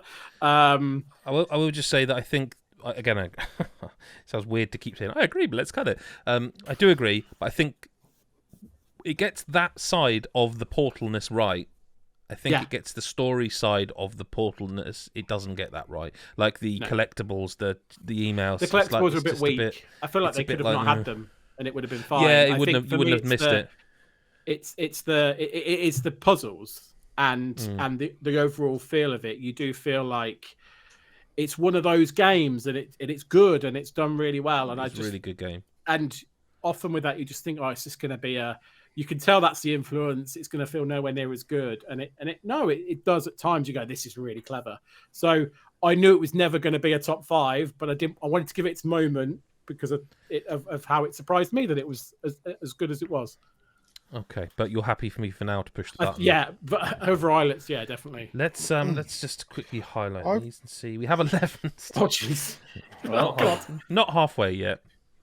I've got this one on there that I won't talk about yet because I really want to keep it for a couple of reasons. But one that I would normally probably argue for, but I don't think I'm gonna, is Tiny Tina's Wonderlands. because didn't surprise me. Like it was Didn't all it? like What? no, and because right, okay, it's a different kind of setting. They do different things with the way that, it's got the extra RPG stuff. There's more RPG stuff in it than usually is in Borderlands, all that sort of stuff.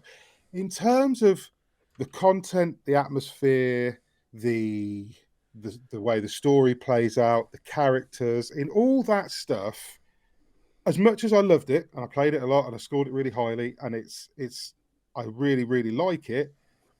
At no point was I like, this is really surprising how this is, because it was what I expected. See, I came away hoping that's what they do with the franchise now, more of this.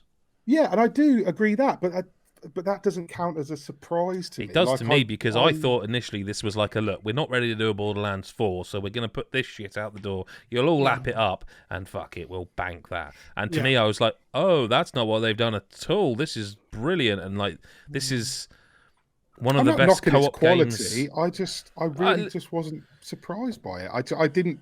It's not something that blindsided me. It's something where I went, well, I know they're good, but I was one of those people that really, really still liked like Borderlands 3. Same. But this was to me another. Didn't. But I'm just thinking that we've got a list that we've got to knock down by a lot, true. and I feel stronger about at least one game on this list than I do about this. And honestly, I didn't expect that you guys would fight for it much. But I'm not that against the idea of it. I love this game. But I mean, maybe Tiny Tina's is like a 6 on the list of top 5. I just don't think it's.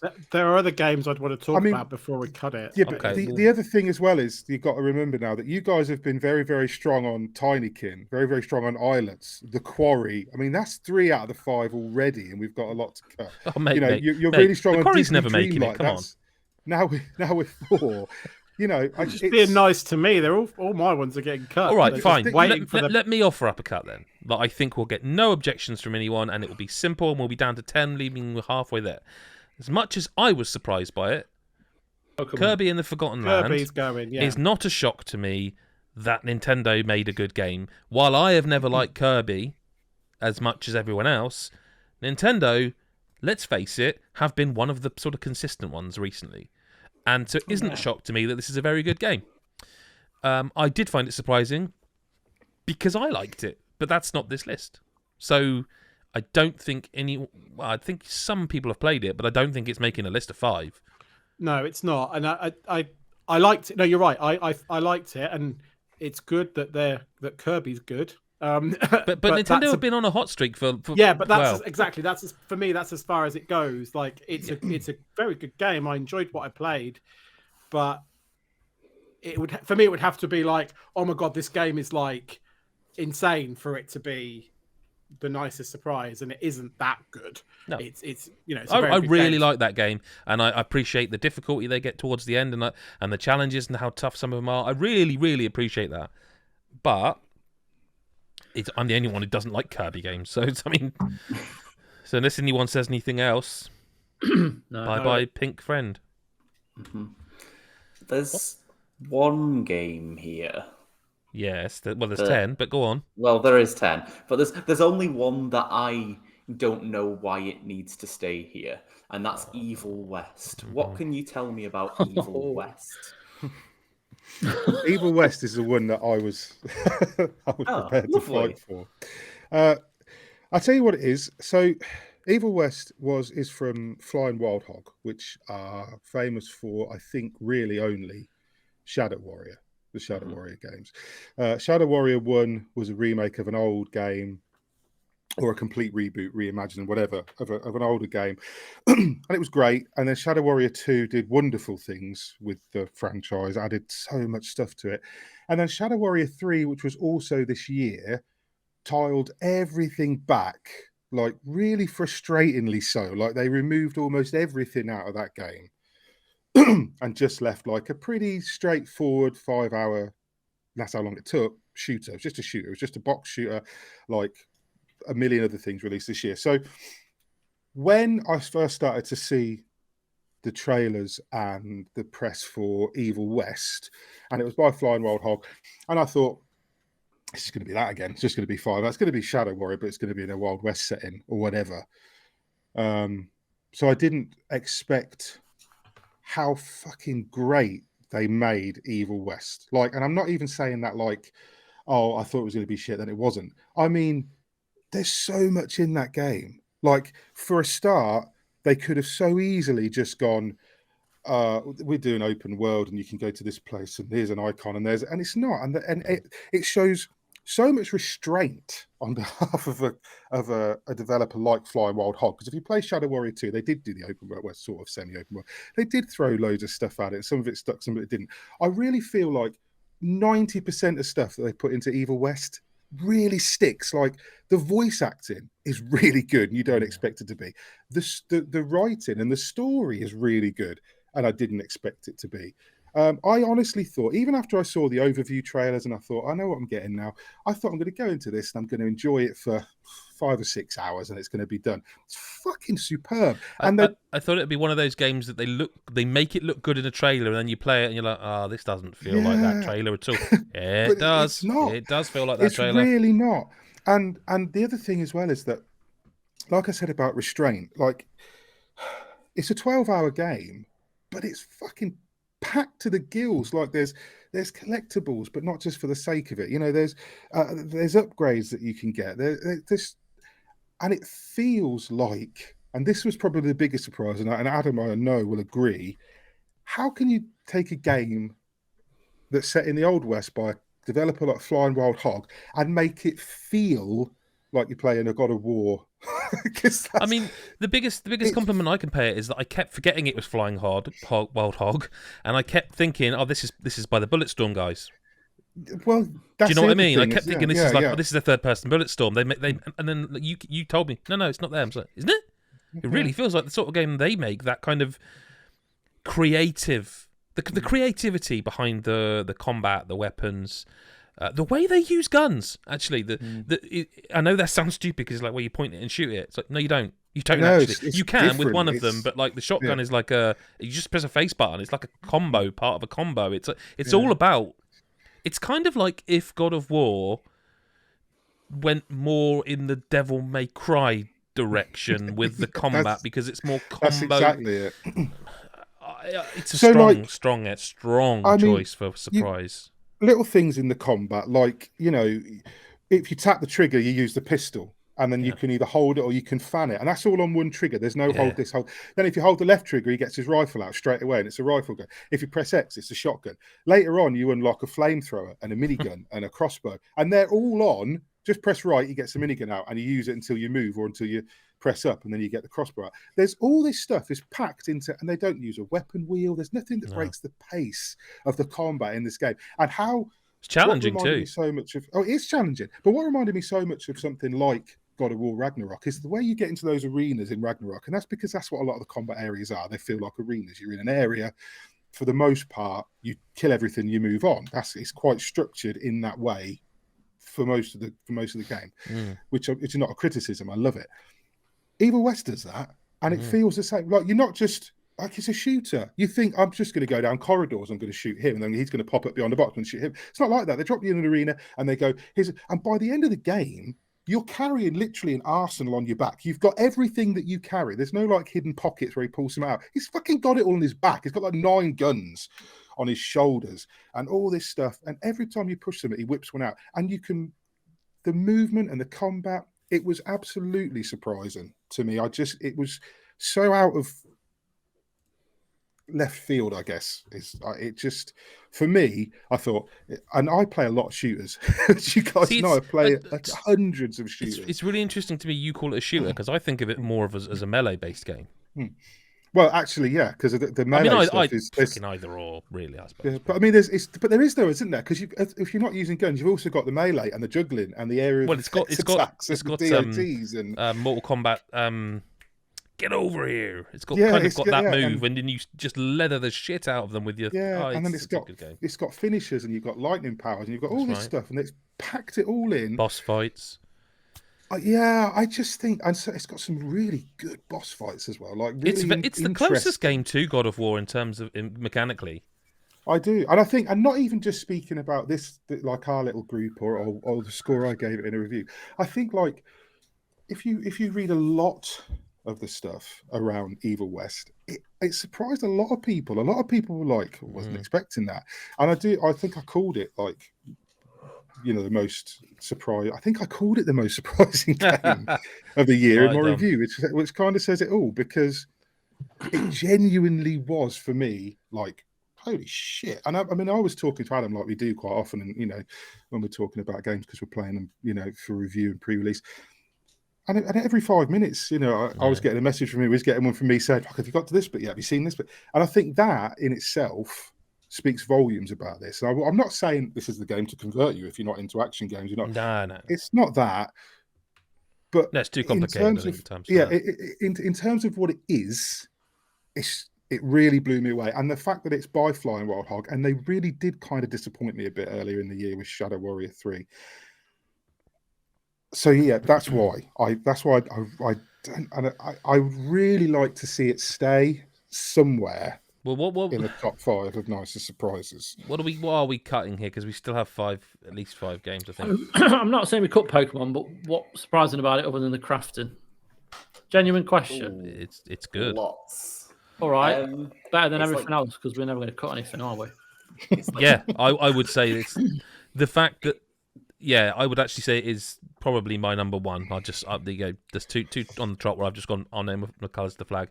It's probably the most surprising game for me because it is so un-Pokemon like in how mechanically the game is delivered to you. Like, yes, it's still about Pokemon, but I've wanted what they did in the Pokemon game for I don't even know, decade at least. You just run around and you throw you can sneak stealthily up, throw a Pokeball at a Pokemon, catch it, and fuck off.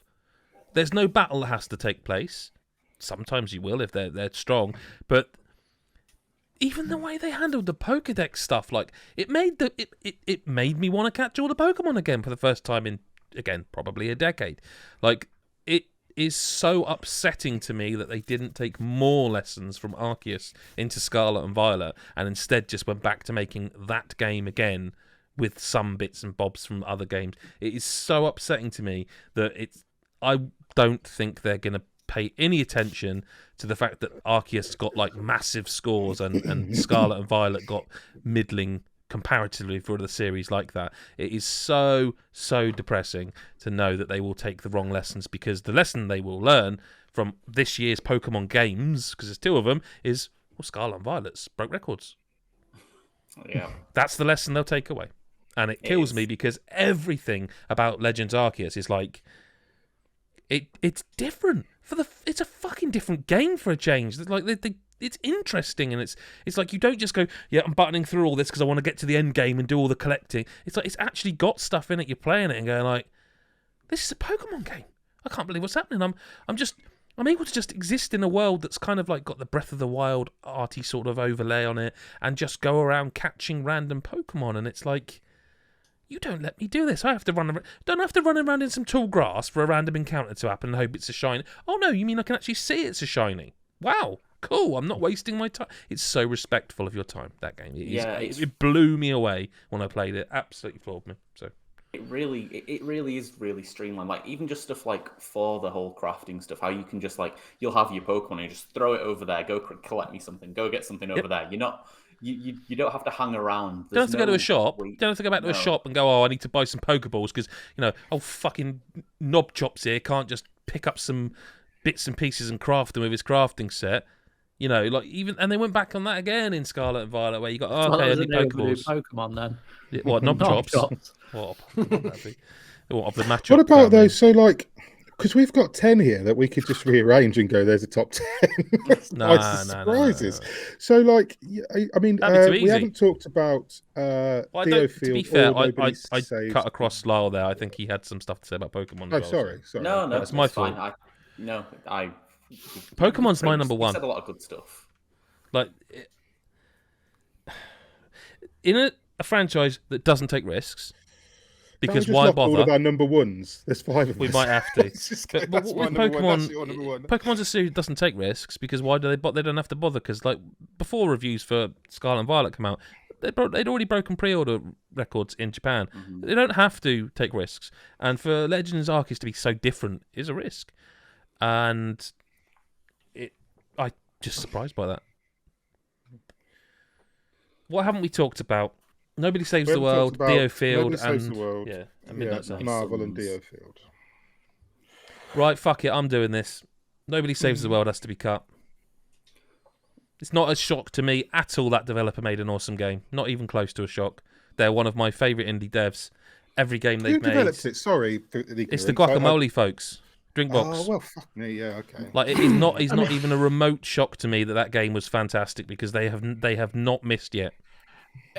Okay, so look. Bear in mind, you fought for 4 games of a list of 5 already. He's getting them all up there. It's fine. No, hang on. He's got this. He's Listen, winning. right? Yeah, okay. I'm just clearly very surprised this year. No, look. If you're walking around going, literally oh, yeah. petrol surprise, Just all screaming all year. Look, if we're talking purely on that, I would 100% agree with you.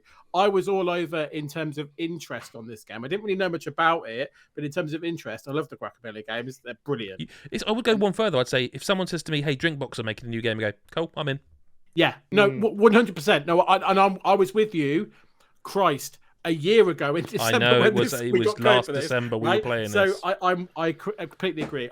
This was more like I wasn't expecting this type of game, and for the this isn't Guacamole 3, for example. This is something completely different. No, and so that's more where my head was at. But I know I get what you're saying. Other games by saying I expected a good game. Roller Drone we cut because same kind of reason. So if we are measuring it in that yardstick, I can't defend it because I adore the studio. And you tell me a Drinkbox game's coming, I'm all over it. When you say a Drinkbox game's coming, I know 2 things.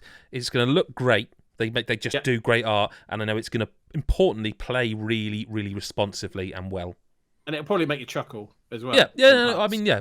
Absolutely. But to me, and to be very, very clear, Nobody Saves the World is a fantastic video game. Brilliant. If you've not brilliant played game it, that will come up in other categories 100%. We will make sure of that. But in terms of nicest surprise, I do agree with you on that. I'd have been more surprised if it had been shit. That would have been a surprise. Yeah. And a disappointment. But let's delete that because that brings us down to, as he changes it. I think it's 9. Let's talk Deerfield. Let's talk Deerfield. Because this is an interesting one because I never actually finished it, but I would say I didn't see it coming. Playing the demo, I was like, what? And I remember you telling me how good this was. It's great. It's just really, really good. It's one of the I mean, that and Nobody Saves the World. I haven't played them because I just never had time, but they're on the list somewhere to get to. It's just one of those things. Well, this is my number 1, so. Well, let's put a pin in that one. Then we can't. But I don't think we should just save it on that premise. Me telling you that, like, I'll to say why because it is surprising. It is surprising. You said, "Could you review this?" And I never heard of it before, and I was like, "Yeah, all right." Wasn't excited by it. Deerfield. It is Deerfield, isn't it? But it's a bit like Final Fantasy VII when they call it Mako. It's Mako.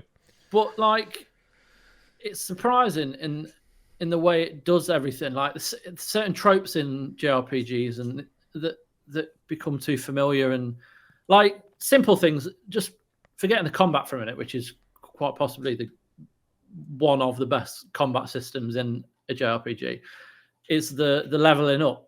It's so easy to do and it's so streamlined, but it feels worthwhile. Like before every mission, you go into your kind of hub place, and it's all third person, and you're walking around, and to complete missions and earn a load of coin to level up your base. Sometimes it's just a case of talking to someone, and then so you can level up your abilities, your party, buy new equipment, everything quite simply. There's not a lot to it, and it levels it up in a really simplified way. And yeah, you can do side missions that actually make you go into a place and fight, which is great. But there's not a load of restrictions, meaning that anyone can kind of get on board with it, even people that aren't familiar with JRPGs. And then the combat itself, like the dioramas of the levels are just incredible, and the way you can move around, look around, and get good vantage points and see what's cracking off in battle's great. The kind of in-game objectives are very straightforward. It's quite obvious. Quite sometimes it's as simple as defeat these or protect your barricades or that kind of thing. But it's the combat and how each single character of each class has a very different range of abilities that can be utilized quite quickly. And the way you can kind of put together like a strategy on the fly is very easy to do, for saying there's a lot going on, and watching it unfold, like it's a gorgeous looking game as well. But I just think I never in a million years expected to love this kind of game as much as I did. And that's why it's my biggest surprise of the year. Can I ask you a question? You said it's your biggest surprise. Bigger than Midnight Suns? I think this is Midnight Suns is phenomenal. And yeah, it is definitely in the nicest surprises for me. But mainly because it's a Marvel game. And that's not to diminish the quality of Firaxis. Like, they're an incredible studio, we all know that. But it's a Marvel game with like the Marvel's Avengers. I'm not saying anyone expected it to be amazing, but when Marvel put their name to a game, it's very rarely great. It hasn't been for a while. I think because you'd had Avengers and Guardians of the Galaxy, you had some Guardians was good. benchmarks. Guardians was good. What I would say, Marvel Alliance on the Switch was.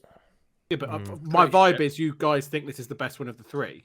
Oh God, the Jesus Christ! It's the best Marvel game. Yeah, that's what I mean. So like, I think it's not just like the Disney conversation. Can I offer up a line of thought? Games. Can I offer up a line of thought that I think actually makes an easy cut? And I think this. And if anyone disagrees and gets angry, I want to just be clear that it's what Chris White said that made me think about this. All right. He mentioned. Blame him. Well, no, kind of. No, he's you know what it's like. It's discussion, isn't it? It sparks thoughts. Firaxis are another developer that, for me, and I know for Mick, kind of don't miss. Yes, I agree with Chris. Well, no, I don't know why I'm saying it in a surprised way. Yes, I agree with Chris. It is the Marvel part that you're like, oh, they did that really well. But to say, if I were to sit here and go, I think Marvel's Midnight Suns is one of the most surprising games of 2022, would feel like I was lying. Because let's be honest, we earmarked this game as one we wanted to play, that we were looking forward to because of Firaxis. Now, I do think there are surprises within it. I think the fact that they made some of the most likable, it's not MCU, is it? Most likable versions of Marvel characters for me in games, it's a surprise. I think the fact that they basically made a XCOM style game and the other half of the game is a BioWare RPG is a surprise. But it also kind of isn't, because when you think about XCOM, that's what they've been doing all along. You have the turn-based combat that is the tactics side, and then you had the base building stuff, which was kind of that, but not quite as 3D and fleshed out. It isn't a surprise. This is, for me, the culmination of what they've been doing since XCOM Reboot. They just happen to have a Marvel license with it. So I think it's quite an easy cut, because it's brilliant. It will be in other lists. I don't think it's a surprise. I just don't. I genuinely agree with both of you, kind of. Like, I think the biggest thing how's that fence? The biggest is rubbing me raw. Red's right in there. If you said to me, was it a surprise? I would agree that yes, because, like Adam said, purely because I didn't think I'd like the Marvel stuff. Like, I didn't quite like, I love Marvel. I love the MCU, and I love, the comics and the wider Marvel universe. And I know they're becoming more and more separate, but I wouldn't have expected, because I the thing that I disliked probably the most about the Marvel Avengers was the way they represented those known characters, those characters that and I think I know I'm not going on too much of a tangent. I think a lot of the problem with the Marvel Avengers game was that they presented the Avengers as that same core group we'd been watching all the way through the saga, and go, well, it's these same people, and they've kind of got the same dynamic, but not the same backstory or the same history or the same. And it's like that's why you got the Uncanny Valley stuff. I think what Firaxis did really well. Firaxis, I always say Firaxis, always have, and it just comes. Firaxis did really well was take those characters and not do that. They presented them in, and a lot of them are closer to what we've seen in. Do you know who's a good example of that? Is Tony Stark. Like Tony Stark, they could perhaps actually. This is a discussion for another day. They could do with a few more voice lines in the battle sometimes. But I love the fact that there's a voice line when Tony Stark will go up in the air as Iron Man and shoot loads of rockets off and say, "You shouldn't have pissed me off." It's like that's not. You're not getting that in MCU. You're just not. You're not, because someone will go, "Does he need to say piss? Because that maybe pushes us into it." You know, it's just like. It's their versions of them. but no, I just also I like though I will them say all. that the guy who does the voice of Tony Stark in that, there's moments when he comes so close to our DJ's like tone and cadence. It's the first time I've liked Captain America. It's the first time I've disliked Doctor Strange, and that to me says they've made their own Marvel versions of those characters, and that's great. But is it the top 5 surprise of the year? I have been repeatedly surprised by it, but for the reasons that we'll probably discuss in other things. There's a lot of this game there's a lot of stuff in it, and I really, really, really love it. And I think we're going to probably talk about it a lot on the coming days, because it has got other things going for it. So if we have to cut one from this, no, we have to cut 4. Right, I can cut 3 right now then. Go on. I think Marvel Midnight Suns, fair point. It was more the aspect of someone else messing up a Marvel game. But with the caliber of the developer, that didn't happen. So I'd say Marvel's Midnight Suns. I would say Tiny Tina's, based on how everyone feels about it in general. No. And I would say The Quarry. So I thought you were going to say my 3, because I have 3 in my head. No, the way you talked about Islets, like, I've not played it, but no. I was my 3. To speed this up, we're going to be. Sorry, just to be very clear, we need to cut 4. Just everyone keeps saying I've got 3. 6, it's easier. Right, fine. Okay. Right, Marvel was going to be Marvel's Midnight Suns, The Quarry, and Disney Dreamlight Valley. Look, that's 2 votes saying the Marvels needs to be cut. I'll add a 3rd. Well, Marvel's I would say The Quarry and Marvel's Midnight Suns needs to go. I think that's because fair. I think that is. And on the scale of surprise, if such a scale exists, it's not as big as some of the other things we've been talking about. Okay, now, I think it's valid to be where it is at the point where it is, but it doesn't make top 5. Would you agree, Lyle? We were talking about this before. Yeah, I think that makes sense. The Quarry is gone. We're down to 7. Just called me Rocket now. What was your 3rd? Sorry, did you say Disney Dreamlight Valley? I just think that's such a surprise, though. I just in terms of the word surprise, I can't think of much more surprising that isn't a piece of shit. See, to me, Tiny Tina's is the one that's standing out now. Yeah. Oh yeah, that's the same for me too. I didn't think it was that good. It felt like Borderlands. Everything was all spongy and annoying. The issue is that Chris Hyde and I had a particularly brilliant time co-op in that whole game, experiencing what is, I still think, one of the best implementations of co-op. Yeah. Is it one of the best surprises, though? It's probably. I mean, this is the for me. So for me, I've got 2 that I'm like I want to fight for, which is probably No Surprise Islets and Tiny Tina, right? And I think we were talking a lot throughout our entire playthrough of that game about how this wasn't just Borderlands. About they could have just the stuff you were saying earlier about like Borderlands 4 and stuff, and it didn't feel like that. I'd kind of got Borderlands fatigue a little bit with it and was expecting, okay, I'll go with it because it's like the D&D thing. You want to play a game with me, so fine, I'll make some time in an evening to play with you and fire it up.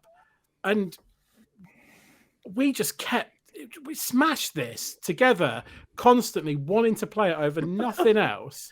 And there are other games. Doesn't that go into like best co-op discussion I though, was rather than just best looking surprise? further down the list. And it might. I don't think and that surprises. I guess, and it might be because there are other games that we've cut that say that. But I guess I just want to be clear that it really did surprise me that this game was the style of it, and the way it does itself, and everything clicked more for me than. Because I'd argue there was a game we didn't even put in this list that would have been a nice surprise for that reason. I'd like to hear it. Let's add games. Well, I'm not adding a game, but I'm saying I forgot to put Rainbow Six Extraction because that also was a very big surprise co-op wise for all of us right back in January. I literally have just had the most strange moment where I read Chris Hyde's thoughts then. We both then thought, oh shit. That should have been on this list, and I didn't even think about it until we started talking about co-op, which, again, is kind of my point in that Tiny Tina's Wonderlands, I am not knocking the game at all. I love it. I think it's brilliant. And I played a little bit of co-op with you guys, not as much as I wanted to, but... We didn't really want to play it with you. Look, that's fair. 5 of us, we have to cut 2 games. Lyle Carl, what's the game you cut? What's the next game you cut? Oh, Tiny Tina, easily. Mick Fraser, what's the game you cut? Tiny Tina. Chris White?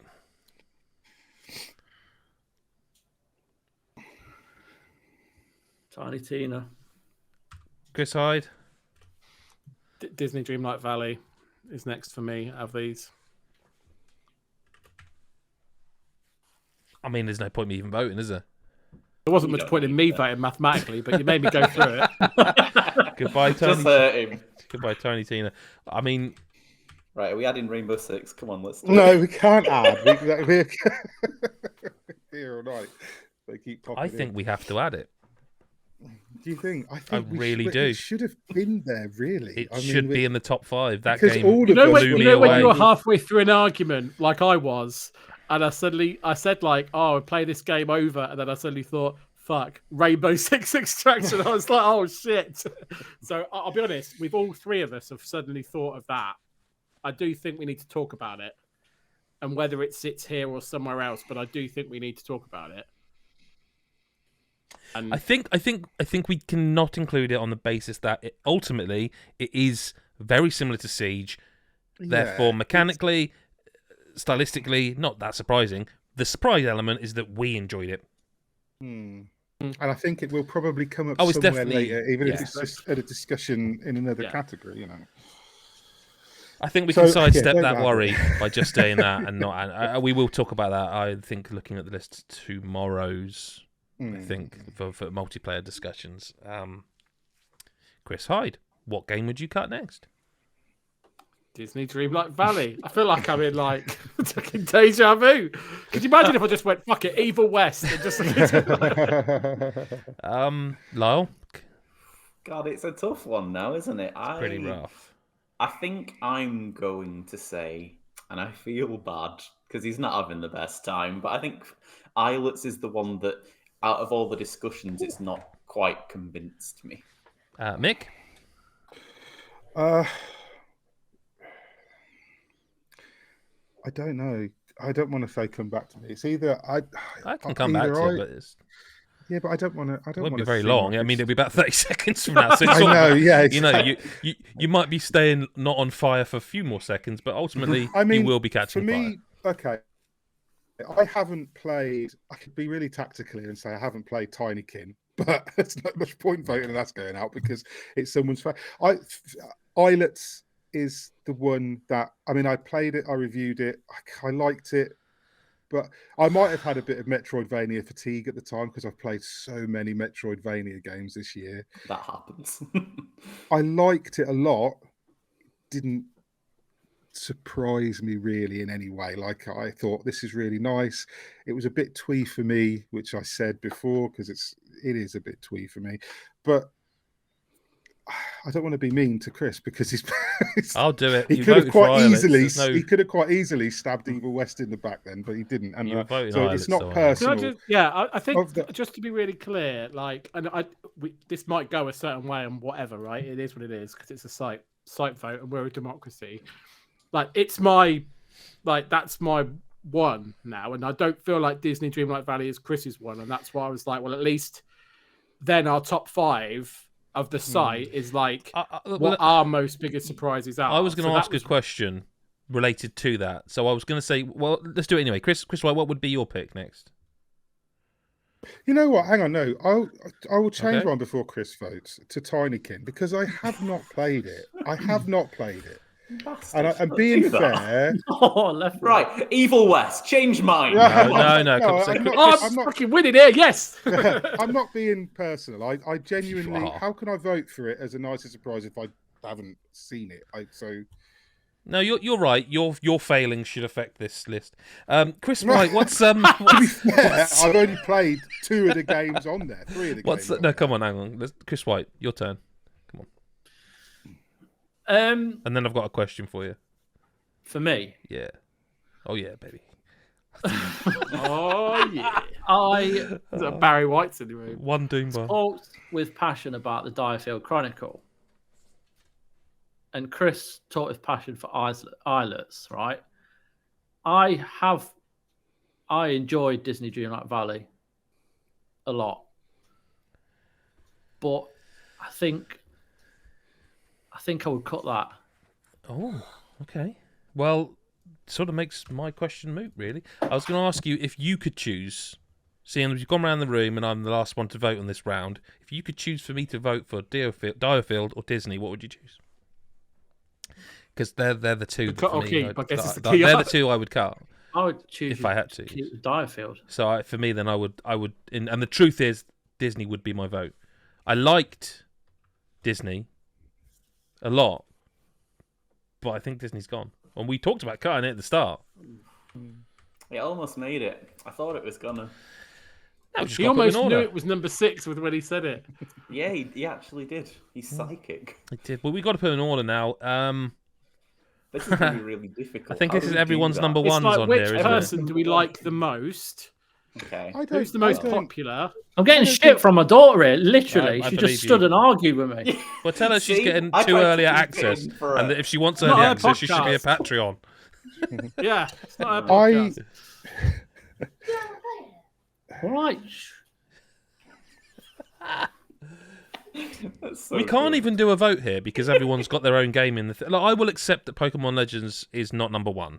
Okay, I will say that. I think it's got to be just the size of the franchise to make so many risks and changes. It's got to be higher than 5, though.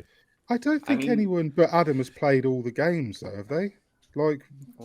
That's fair. I have played all 5 of these. Christ. I've played. No, but it's true, right? I mean, I've finished 3 of those 5 games, yeah, and I've played. I've only got 5 where 2 is move the rest of the list up. Yeah, I've only got an opinion on 2 of the games out of the 5. So I would put Pokemon at 2, and then the last. So Evil West, Pokemon. Evil West not number 1, not for me. Sorry, not even. No. Right. Sorry, Chris. Sorry, mate. I'm just trying to get an answer for everybody. Oh, shut up now. I think Tinykin's number 1. I don't. Fuck yeah! There we go. I'm with you. That sounds great. It's really surprising how much of a masterpiece that is. It does so many things so cleverly. Like it even tells a nice warm story. It tells a nice warm story. How the levels work in that, like you jump into a level and you can always see everywhere in that level. Like it's like. Because it feels familiar because it's like a house setting. Nintendo should have made this game. This should be a Nintendo game. 100%. But again, we're not talking which of these 5 games is the best. That's not the discussion, is it? The discussion is which one was the most surprising. Yeah, but we've all got an individual vote for each of the 5. I know, I understand that. But to then say, like, I just think that one's number 1. Well, no, I do think it's the most surprising. It came from absolutely nowhere. Sadly, where we might have to go with this is thinking about kind of how many people are championing each game. Yeah. Because I don't think, because we're at the point now, and the reason this is taking so long is because we've all got our very diverse favourites here, which I think is great that they're all made the top 5. Well, I have said I will accept that it runs the gamut of genres, yeah. Yeah, so I mean, I from what's been discussed, I feel like Islets needs to be number 5 because it's really just me championing it. I would say, in terms of the amount of people championing various games, it sounds like Evil West is Adam and Mick, because I've not played it. It So would be number 5 on this list for how me. surprising it is. I've played it. Oh, you've played it as well, have you, Chris? Yeah. How did you find it? I would find it. I thought it was incredible. Like, I agree with Mick, and I think one of the coolest things about it for me was how much it just allowed you to have fun with the combat and not piss about with all the collectibles and side stuff. But then that might change later on. But I spent about 3 or 4 hours of it. Because it feels to me and like... also, sorry, No, I came in straight after God of War as well, and I thought I'd just have fatigue from that kind of game, and I didn't. I just kept playing. Because it feels like, to me, that Evil West and Tinykin have got kind of 3 champions each then. So I guess it's like, I mean, we could split hairs on it, but I feel like they need to be the top 2. And then, again, Pokemon and Deerfield, I've only played one of those. So I guess it's how passionate people are for Deerfield versus how the new direction of Pokemon. I will say personally that, that would be where I'd probably put stuff given the passion. But it's, I'll just... Evil West's winning this, isn't it? Well... I think it might be. Because the thing is, right? So I love Tinykin, and for me, like, it was great. And it was one of those ones that really got me. But when... I have to say, Mick... The passion, it was good. There, it's almost, no, Shadow's War. Oh, I thought you were going to say crying. There, you rubbed your eyes at the same time. No, unfortunate. Like, it's not Shadow's War because it got in a list. Yeah, Evil West got in a list. I know. Yeah, I know. So it feels to me like there's probably not much between it across the group, but I feel like they're the right sort of. 1 and 2, 3 and 4, 5. I feel like they're the right chunks, and we could argue over it for ages, but I don't think there's enough in it to quibble. Personally, the only thing I'd say, and I won't go on again because I did quite, passionately earlier about Evil West, and I don't want to be banging the drum, but for me, it's almost like I'm surprised. Out of Tinykin and Pokemon, that Adam's not arguing Pokemon higher than Tinykin. But I can't. Again, no one's played it. But what I'm saying is, again, this is one of those things where the surprise element, the surprise element, which is why I argue for Evil West, because I've played Flying Wild Hog games lots of times, lots of hours spent. They surprise me with this. But Pokemon is a series, right, that has been ticking along for a decade now. That's my point. It's just next one. Oh, another one. Different. Oh, another one. I liked them. Like, even Sword and Shield, decent games. Not amazing, technical problems, but like good games. This, I remember it because I gave it a 9.5, and I can remember it like it was yesterday. It was January that game came out. It was fucking brilliant, and I was floored by how much. Because like sometimes I'm not gonna lie about it. I often take on a game like Pokemon because I know my kids love Pokemon. Well, my eldest loves Pokemon, and sometimes it's an RPG. So you look at an RPG and you go, "This is going to be a lot of my time." Never once did I feel that. Never once did I feel that with Arceus. But it's not my list. No, but I think the point Mick's making is. He's surprised you're not pushing it for number 1. Yeah, that's what I'm saying. It's just not going to get there, though, is it? It's not going to get to number 1. I never thought Evil West would end up in the top 5, Nor even arguing like I was, and I'm glad it has. But that's politics, man. Sometimes the argument sways the. There is Can I just offer a suggestion of the order? I mean, you can, but you literally have got your game at number 1. So if it were me, I'd be saying I need the toilet and we need to wind things up. Yeah, but I don't. I'm fine. I obviously would be. I'll shit myself until Evil West comes down. Okay. Look, I'll happily cut there if you want to leave it at that. But Tinykin got a lot of praise from you guys. I haven't played it. It got a lot of praise from you guys. It didn't get the same level of passion that Pokemon got from you, or the same level of passion that Evil West got from me. I said I played it in a week. I played it nearly to 100% in a week. Like, you really liked it, but it's not the same. You didn't argue the same for that. But it isn't a 10-year, 25-year franchise. It's a brand new game that came from nowhere and floored me with how much I loved it. It's like a warm cuddle. That game felt like it was cuddling me as I played it. It's brilliant. What, Pokemon? No, Tinykin. Oh, Tiny. It just felt like it was embracing me the whole time. It was frictionless gameplay. It just wonderful. The question, I guess maybe what Mick's trying to say is, if we all said everyone apart from you, Adam, said we think Pokemon should be number 1. What would you say? Yeah. Because but I already said it was my number 1. I said it was my most surprising game. Yeah, of the year. but you're arguing that it's higher. A different point now, aren't we? Because it's not my top 5; it's our no, top 5. So I'm I arguing. guess it almost. I guess the point is you're almost arguing Tinykin because you think me and Lyle agree with you, whereas actually. Well, yeah, I am because it's our list. It's not Adam Cook's game of the year. Okay, it's GodisaGeek's Master Surprise. Okay, let me phrase it a different way. No, I get what you're saying. If you were asking the question, which is your nicest surprise, the answer is Pokemon Legends Arceus. Right. I thought your nicest surprise was Tinykin, to be honest. So, right, I must have missed that. So, I'll say I don't play the Pokemon games. I don't. Like the, Velvet, Scarlet, Diamond, whatever colour you want to come up with next. I don't play them. I play that. I don't play them. Like I've bought a couple and I bounce off them really quick because I can't be arsed with this. It's too much faff. And I played Arceus and I really enjoyed it. All the stuff you said about going in and finding it and catching and stealth and all that stuff. I played it and I enjoyed it.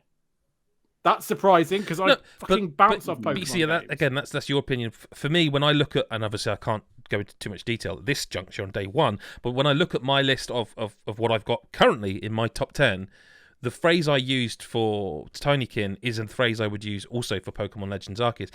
This year has kind of been a game where the games that are like kind of the frictionless games for me have been the ones I have been drawn to. The games that are just immediately just playable and just indulgent and haven't really required too much complexity from me. Now, I can't tell you why. Every year is different for every person. So, to be honest with you, there isn't a lot between them. I just think that because Pokemon is like this long-running franchise that they've changed. But it's also soured me because I've also just literally in the last month or so reviewed Scarlet and Violet, and it left me really quite sad because there's these. Remember, Arceus was out in January this year. That's why we're talking about it in this year's. In the next category, the literal next category, we are also going to be talking about a Pokemon game and a more recent Pokemon game, and it really has left me sour that I find it hard to get any passion for the Pokemon franchise because I feel that we are dangerously close to getting into the next category here. I feel they couldn't give a shit about their fans. They don't. And listen, I'm not naive. That's business. Money speaks all. But it's left me feeling quite sour. So if I can't muster the kind of, Pokemon Legends Arceus, it's like, yes, it is my biggest surprise. But I also feel like it would be pointless even saying it because, doesn't matter. They're not going to do anything about it, are they?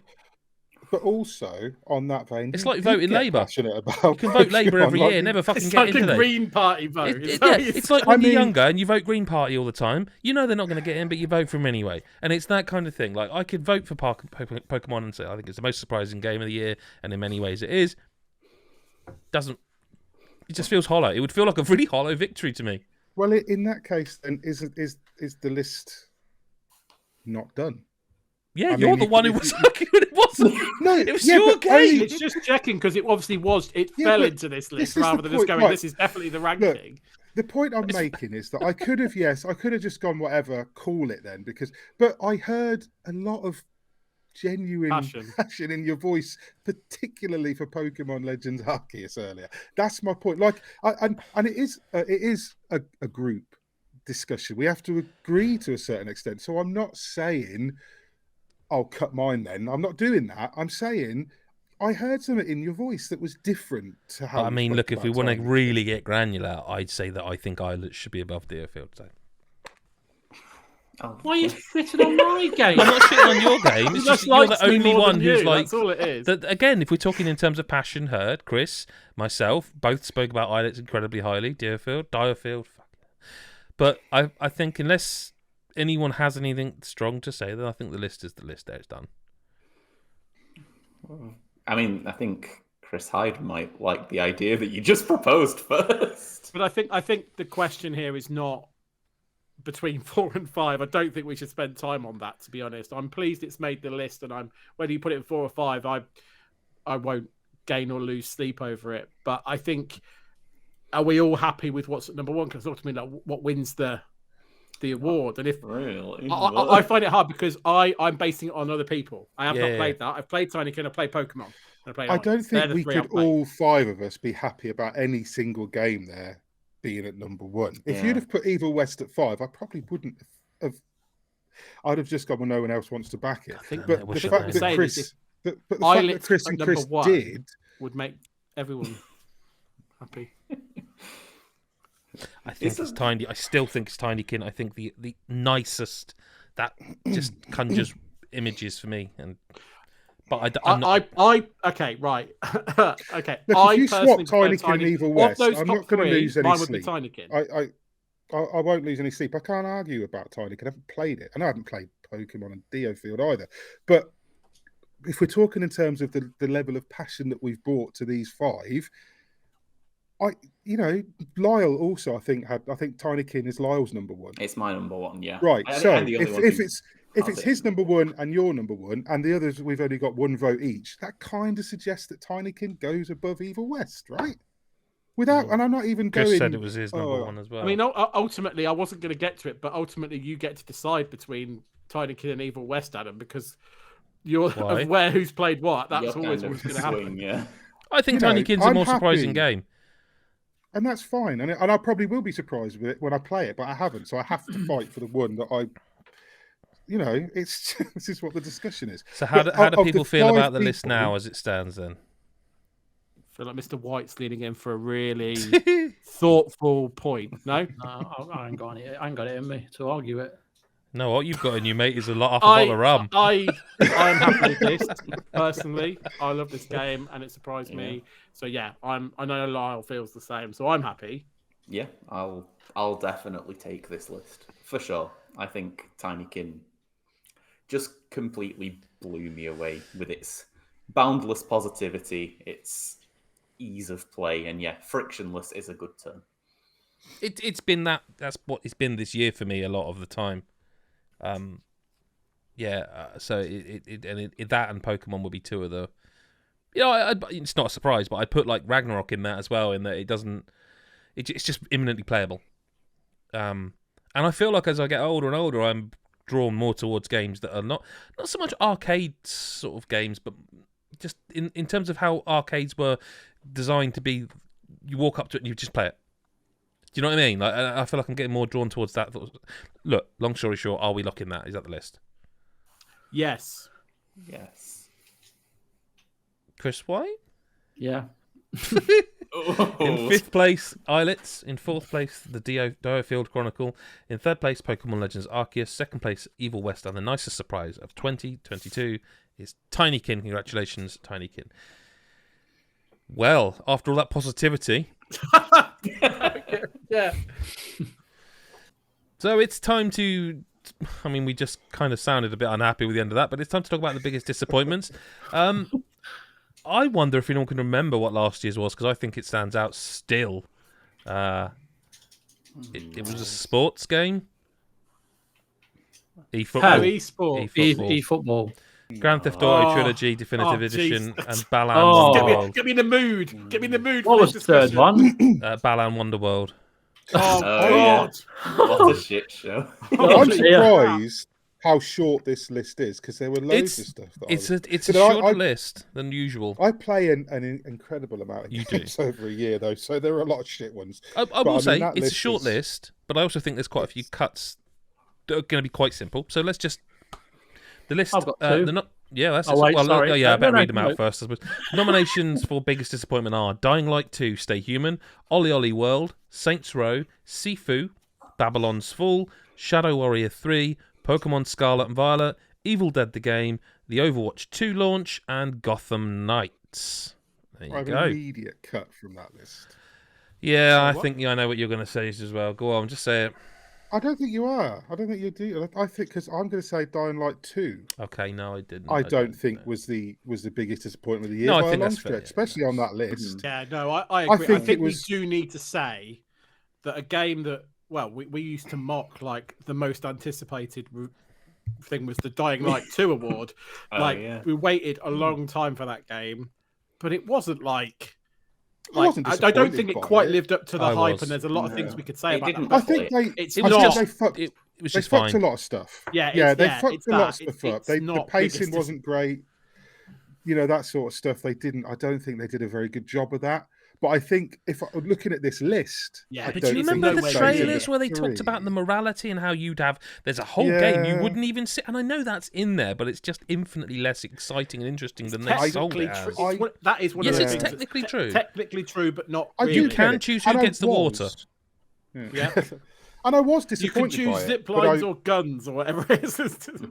But yeah, it's. I mean, look, at the end of It's the day, nowhere near. Well, we should I also really say. enjoyed playing it. I was going to say you gave it like an 8, somewhere around there. So I don't. Yeah, I mean, think there's one or two games on there that I kind of fucking hated. So like, oh yeah, Yes. yeah. There are games on here that make me physically angry. And Well, let's nowhere near that, let's delete Dying Light 2 because while I personally feel that it did not live up to what I wanted from a Dying Light sequel, it was not a bad game. It was actually arguably a good game. Just yeah. So bye bye Dying Light. It wasn't what it could have been. Is probably the thing. I think you need to put Gotham Knights. Yeah, for the same reason. You just See, played you me thought like I was going to say didn't that, you? didn't you? That's Yeah, the I one you did. thought I was going to say, Yeah, didn't that's you? the one. See, I really like Gotham Knights, Yeah. and not because it's good, because it's shit. And it's... No, it's not shit. I don't think it's shit. I think it's a long way from what should be considered good. I can't really describe why I like it. I just think it's really simple, and it's really kind of, I don't want to sound really insulting, but it's such a brainless game. Like, I just go and beat some thugs up, I drive my bike, I get some collectibles, I go back to the Belfry, I walk around talking to people I couldn't give two shits about, then I go out and beat people up again, and I do it again. And like, for me, that kind of grind where I'm unlocking outfits and shit like that, and I'm driving around the city on that god-awful bike, and I'm doing that traversal move where you feel like you're in a slingshot, catapulting yourself forward, and the jump doesn't jump when you press it; it jumps after you land. It's a piece of jump when you press it. It doesn't. You press X and then you land and jump. Like, it doesn't. You don't press it when you. I accept this is a cut because of how you and Chris feel. But I have to, please, can I just say a few things about this before we cut it? I have to. Yeah. That any studio could follow the Arkham series is difficult. Mm-hmm. However, that any studio could exist in a world where those games existed, and then Spider-Man by Insomniac arguably bettered some of those aspects, that a studio could follow those things with this is a fucking joke and an insult, quite honestly. And I cannot get over how dull I found this game. At first, I was like, no, I don't think I like it. And what Mick said, I get it. And the more I played, the more angry it made me, because it is just so... Look, I know it isn't the same studio that made Spider-Man. I know it isn't the same studio that made the Arkham Knight games. But we don't live in a vacuum. Sorry, a vacuum. These games exist. These people fucking Look, I'm gonna chuck this in with Saints Row as well, but I want to keep Saints Row because I think Saints Row is willfully ignorant. Saints Row's different. That's a different level. Similar argument, but I think Saints Row's willfully ignorant. Gotham Knights is going for something else, right? And I can accept that, and that is why it's not the biggest disappointment. It's not going for the Arkham games, but what pisses me off is why. Why not? Critically acclaimed, beloved by fans. Why are you making a loot-driven Batman game that's not Batman? It fucking boggles my mind. And I'll say this much now. If Suicide Squad is like this, I'm rioting. Because that is the studio that made the Arkham games. Mm-hmm. So make one of them. But yes, I accept Gotham Knights has to go. I mean, I don't, I do like it, but I don't like it in the way that I could... I can't argue it's a good game or tell you why I like it, but I like, how I've always said that I like studios like fucking Spiders and Cyanide, right? Spiders is different now. I'll give them their due. This is Warner Bros. Though, man. This isn't Cyanide or Spiders where like, well, look, we're a AA studio, we haven't got the budget. It's fucking Batman and Warner Bros. Deadpool shoots guns, so they decided, well, everyone's going to have a fucking melee weapon because, that we've built in left trigger and right trigger as aim and shoot. Yeah. Whatever. But I It's think what gone off the helped list. me- We don't have to make me any Well, more upset. I'm just giving it its due. Yeah, but you're giving it its due in biggest disappointment. Okay, fine, fair enough. It's gone. It's not on the list. But I'm arguing that it probably is one of the biggest disappointments. I'm saying it probably wasn't an easy cut. Shall I bring it back? Bring it back. Chris White's face. You fucking won't. Come on. Let's move on. You know, if you're happy it's gone, it's gone. But I'm happy it's gone personally because it's like, look, it isn't. They're not going for the Arkham games, like I say. They're clearly making a different game. It's just no. Look, I've said my bit. Shadow Warrior 3. I added it to the list. I'm Okay. probably the only one who played it. Did anyone else play it? I kept meaning to, but every time you talked about it, I was like, I don't think I want to. Yeah, I had it installed for bloody ages, and eventually I was like, nah, I'm not even going to play it. It's not. When I added it, I was thinking, yeah, it was a big disappointment. Looking at what's on the list, it wasn't really a big disappointment. It's just kind of hollow. Like it's just kind of. It's an. When you said it's 5 hours earlier, I'm like, really? Yeah, it's over and done with in a That's flash. It's a cack. fun game, And I don't it's use a that fun word game lightly. For 5 hours. It's a fun game, but it does nothing. It does nothing except put you in. It's not even. It's a boomer shooter, but it really is just that now. And compared to Shadow Warrior 2, that had like the RPG Shadow Warrior 2 was type great. stuff, the weapons, Great game. the upgrades, the worlds, the mission structures, the hub area. It doesn't have any of that. So I did add it to the list, but I think there's probably more on here. It's a tough list. I mean, to remove things from biggest disappointment when they're obviously shit is kind of contradictory anyway. But it's gone, isn't Just it? highlights the It's length not of shit that we've got to biggest. trawl through. Yeah. It's not the biggest disappointment. So, In that same vein, I don't think Ollie Ollie World fits here. Not quite. No, not really. It's not actually bad or anything. It's not. It's disappointing in terms of like. It's not Ollie Ollie 3.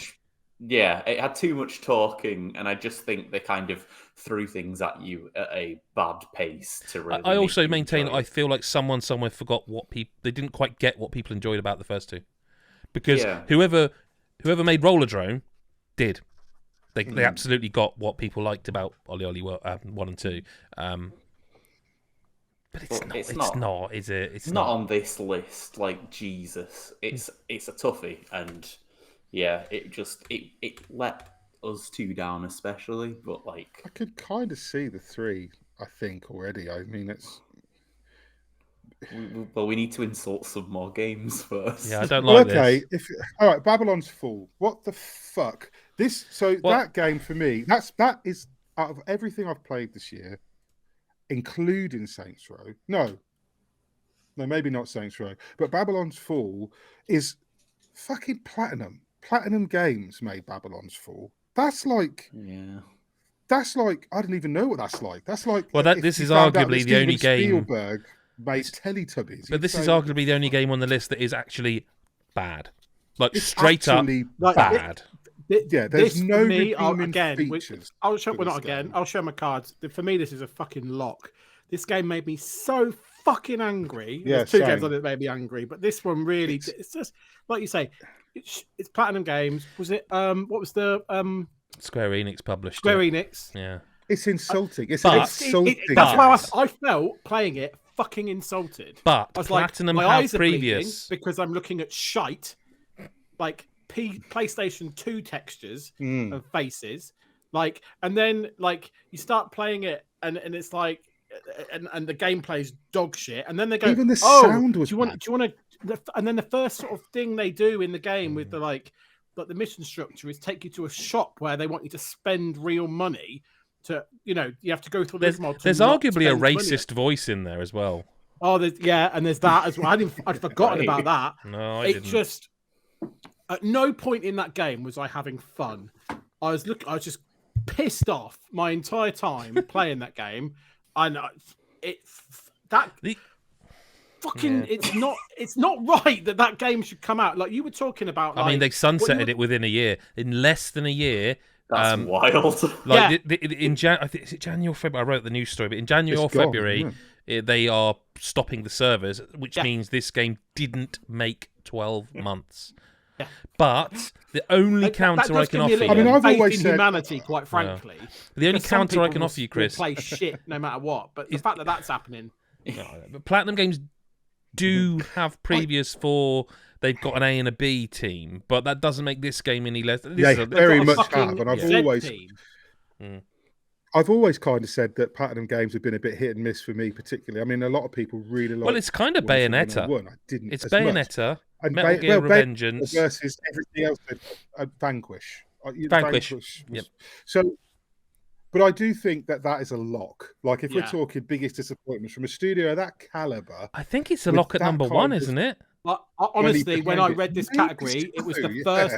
You had the list starting with it. It was the first game I checked was on the list because I was like, for me, it's there's everything wrong with the game. It shouldn't exist. It shouldn't have got greenlit.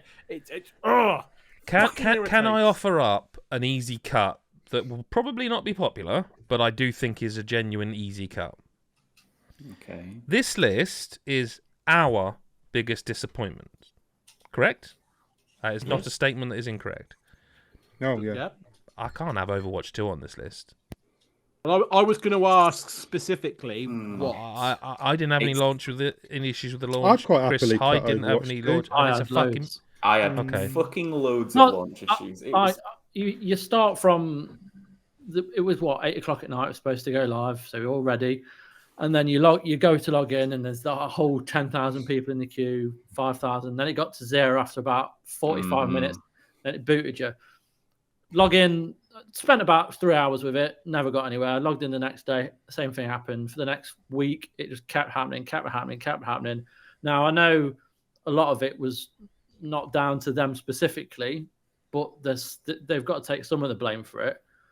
Yes, but would you want to use because remember this is a top 3. Would you really consider it one of the top 3 biggest? If you would, fair play. Top 3. It's my top 3. It's my number 1. But it's fine now. The game's fine now, and it's totally. It is fine now. But I don't want to play it anymore. I don't care. I do. It's been and gone as far as I'm concerned. Like, that launch was miserable for so many people. Like, literally weeks of trying to load up that game and always having to make sure I have a portable system with me, so I'm not wasting my time and also having to take over the TV while this is going on. No one gets to do anything. And then we've got people in our Discord whose accounts for almost a month. Absolutely fair. But it's worth saying that those people are also have been in the Discord saying, "I'm trusting you, Adam, to make this be in the lists," and it didn't mean the disappointment ones. Yeah, and I think that's why I very specifically put Overwatch 2 launch in this list, because it wasn't the whole game. But I'll offer one thing. If Overwatch 2 is in the top 3 biggest disappointment, you've got to strike it from every other list on here. No, you can't be talking about the best of anything in a game that is in the top 3 most disappointing list of the year. I think it's easy. I think it's easier than that. I just don't think. Even if it's a strong number 4, I think there are 2 way bigger disappointments in this list. Yeah, and I think there are. I can accept that too. I just think it's worth bearing in mind and worth saying that a lot of people had a really, really shit time trying to play a game they were supremely excited for, and it was embarrassing. That launch was embarrassing. There will be plenty of other people like me who could have potentially got really into that shooter. It's been a while since I've been really hooked into a multiplayer game, but it happens, a few times a year, and maybe that would have been the one. But I can't be arsed reinstalling it. I just got too bored of waiting in queues. Fair point. Listen. Is Sifu on this list really? So I think it gets cut, but I do think we need to remember the absolute frustration from, I think, you, Mick, and Chris all at the time of this game launching, and therefore I wanted it to be discussed because I like bringing those emotions to the fore. Because you guys were fucking fuming about this game. Well, I just didn't like it. It didn't disappoint me. I gave it a decent score. It did disappoint me. It pissed me off.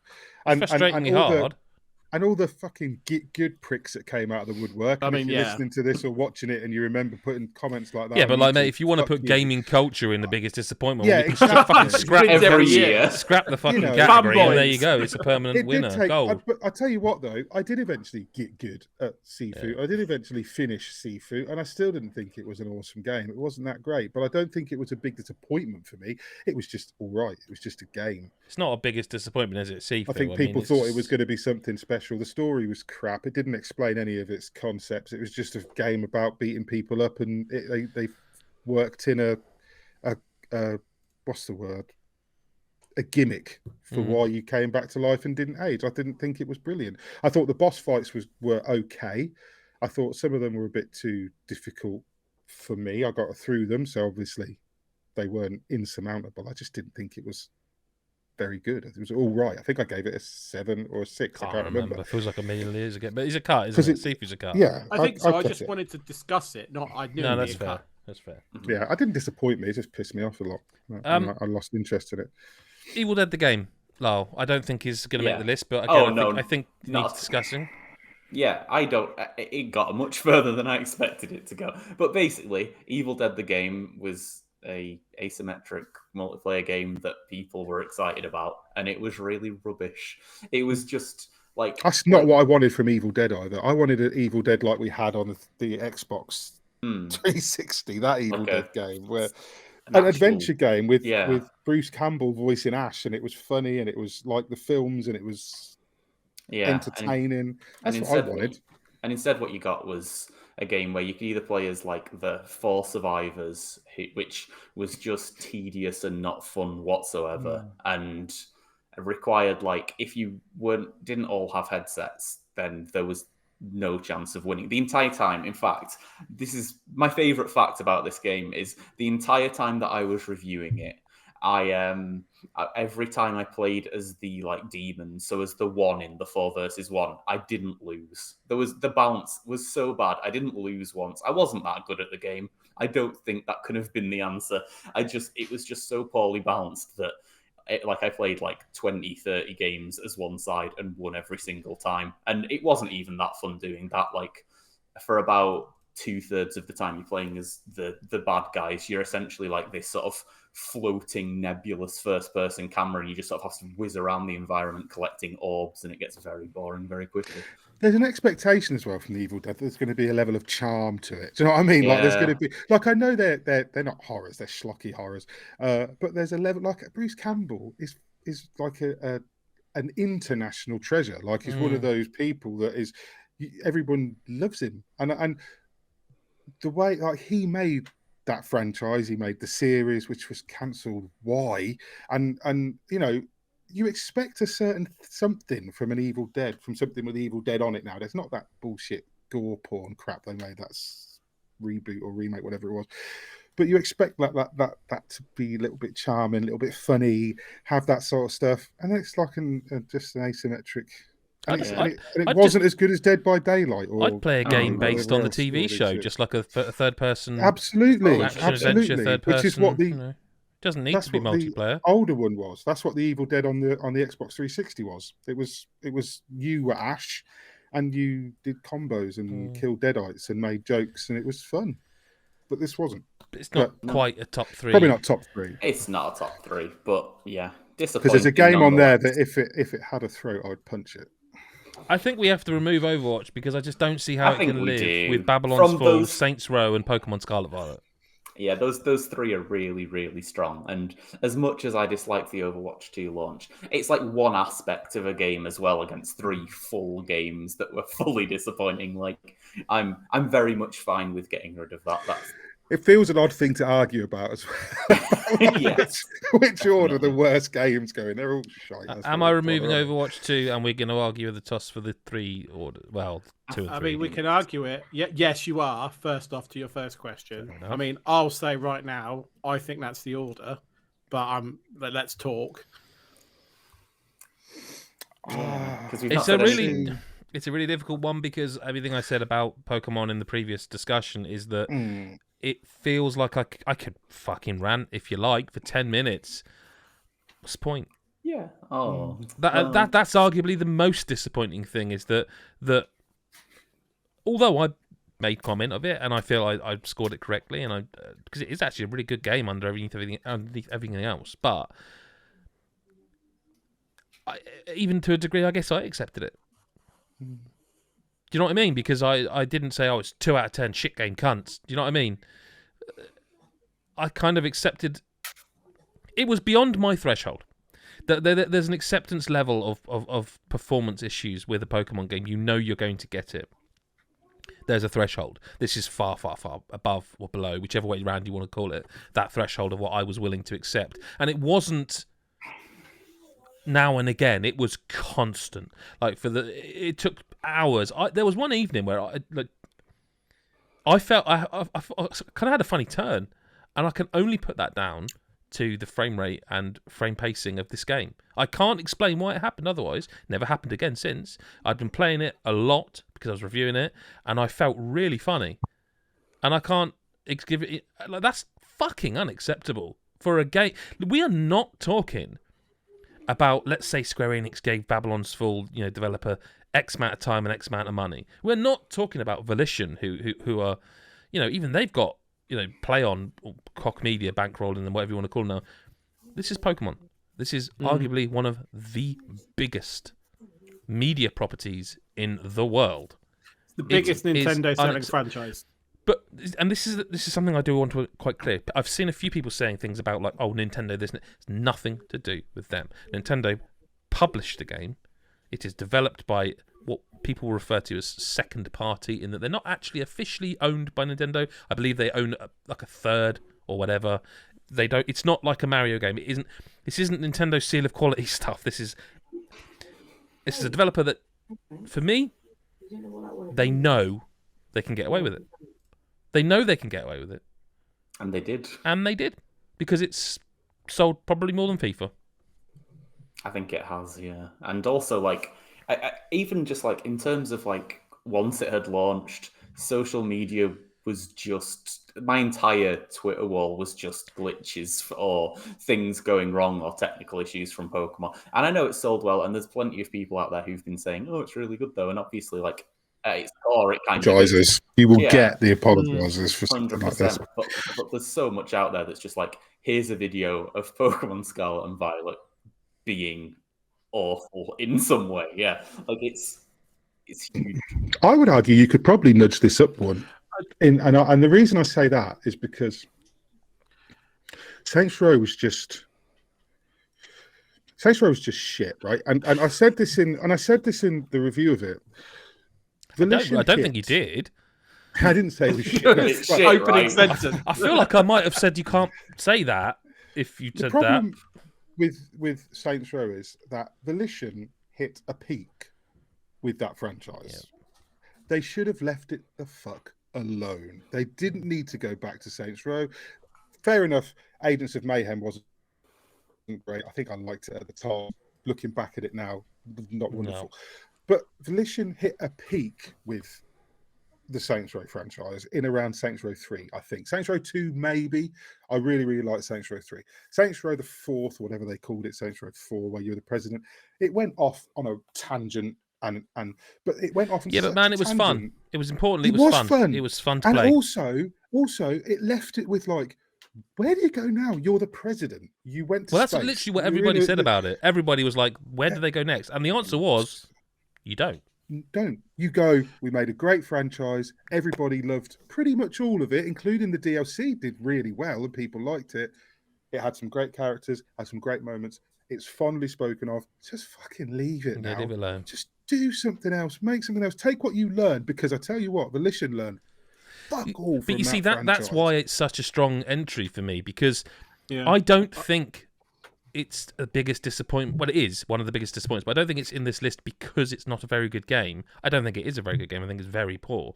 I think what's disappointing to me is that they had all that time, and like I said before, it's kind of willfully ignorant of everything that's gone on around it. Like it is almost like putting a wall up and saying, no, we haven't been looking at Ubisoft or all these other open world games or Breath of the Wild. It is almost them saying, we know better. And I tell you now, You don't. Don't. And But they're not even taking notes. They're not even sitting there going, No, I "That's say it's a like a good brick idea." wall's been They're put up. going, Yeah.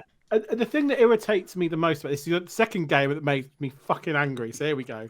Because I haven't played Pokemon. I'm sure that would irritate me as well, you know, from what you said. But like, because I don't like Pokemon games. But the point you make about Saints Row, if you give one word to describe Saints Row, normally it's like fun.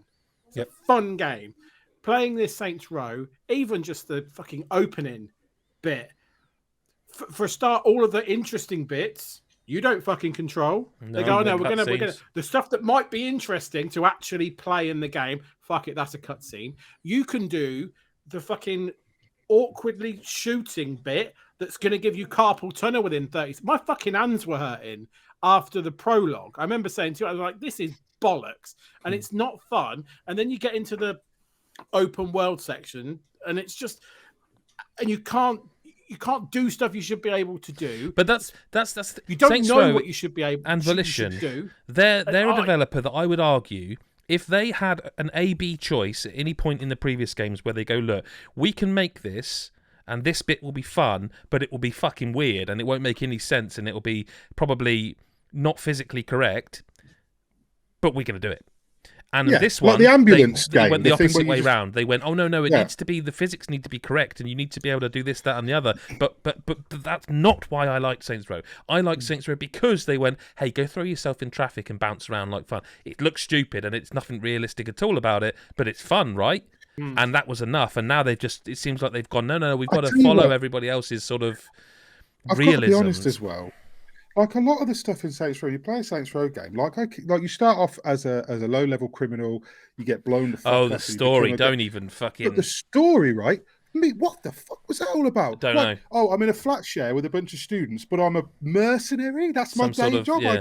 I go to the office, blow stuff up, and then clock out and come home. Like someone at Volition went, no one ever puts two and two together. We've got no money. We're doing this because we've got no money. We can't afford anything. So, but then they're not poor. Like there's no element of, like, it was almost like, oh, it's a student flat share. That's the story. But these students are fucking criminals and low-level mercenaries. And it was like, what are you doing? Like, none of it made sense. The bit at the beginning where on your first day, oh, I'm the rookie. That was the gag. That was the entire gag for the prologue. It's your first day.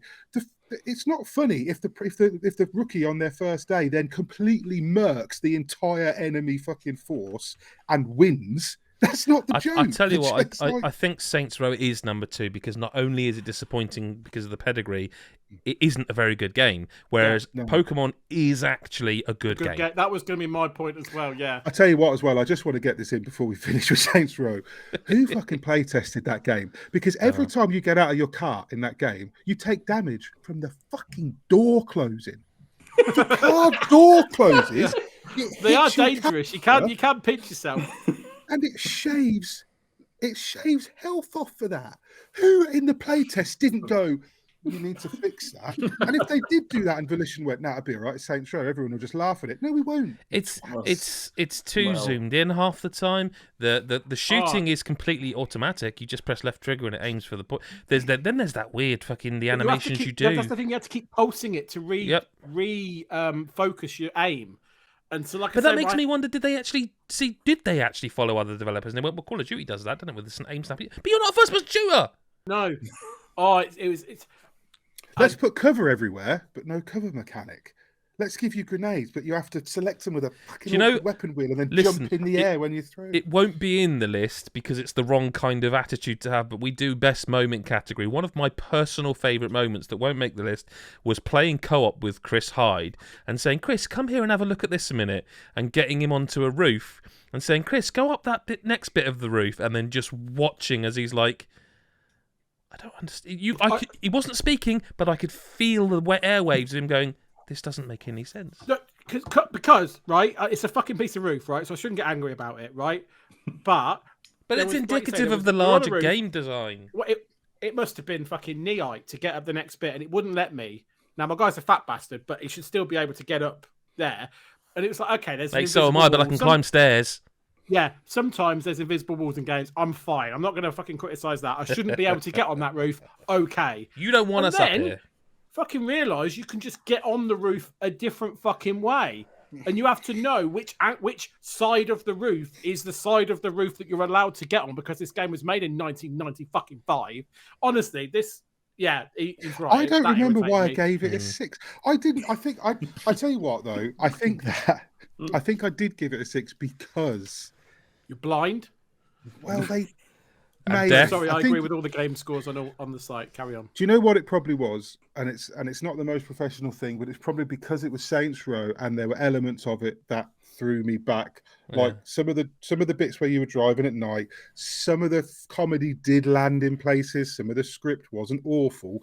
So there were moments where I thought that's a box quote. Some of the script isn't awful. I thought some of it was quite funny, and some of it, but I thought I scored it lower than that. Looking back at it, well, it's time to lock these bastards. But again, when you review and you play things in a vacuum, it can be different. In third place, go on, sorry, Lyle. I was going to say, there's been a huge amount of negativity about Saints Row. Is it definitely number 2 and not number 1? It's 2. Okay.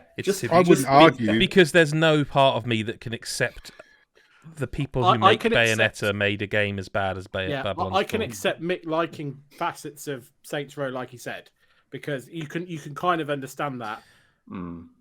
Babylon's Fall was designed as a product to shill money out of customers' pockets. Yeah. There's no other explanation in my heart for that. Yeah. And a lot of Saints Row's issues were jank and not acceptable. I'm not defending it, but a lot of it was. Babylon's Fall was rotten to the core. Babylon's Fall was not janky. It was developed by a developer that knows exactly what they were doing. I'm not personally willing to put all the blame on the developer because I don't know the ins and outs, but there's elements of that game that are like the worst examples of things in games. Like it is rotten with all the things people don't want in their games. You know, Square Enix have got form for it. They really have. You can't say it any other way. They've done some good stuff. Yeah, but on the other hand, Diofield Chronicles exists. Final Fantasy was Square Enix. You know, we praised them, but that game. But Babylon's Fall was them. I think getting make a year. It didn't last a year. But what I wonder though is that's the nicest surprise of the year, to be honest. I think Babylon's Fall was Square Enix trying to get away with it. I think they were probably trying to get away with the fact that it's a big company. It's us. Everybody likes looters, shooters, and shit like that at the minute. So we'll just do it and we'll make some bank. It didn't work, and I'm glad it didn't. And it's the biggest disappointment of 2022. In third place, Pokemon Scarlet and Violet. Second place, Saints Row reboot, and the biggest disappointment is Babylon's Fall. Which is the end of day 1. We have had best re-release or remake. We have had nicest surprise and biggest disappointment. Tomorrow is day 2. We will be discussing the best audio and the best visuals in the day that I will curse right now by saying is usually the quickest one. So all that remains really is to say thanks to Lyle, thanks to Chris and Mick, and we will see you, I would say tomorrow. I think we've wet your whistle. It's going to get real. Rock on, young stranger. We'll see you tomorrow. This is what happens when I go off script. We'll see you tomorrow. Thanks for listening. See you tomorrow.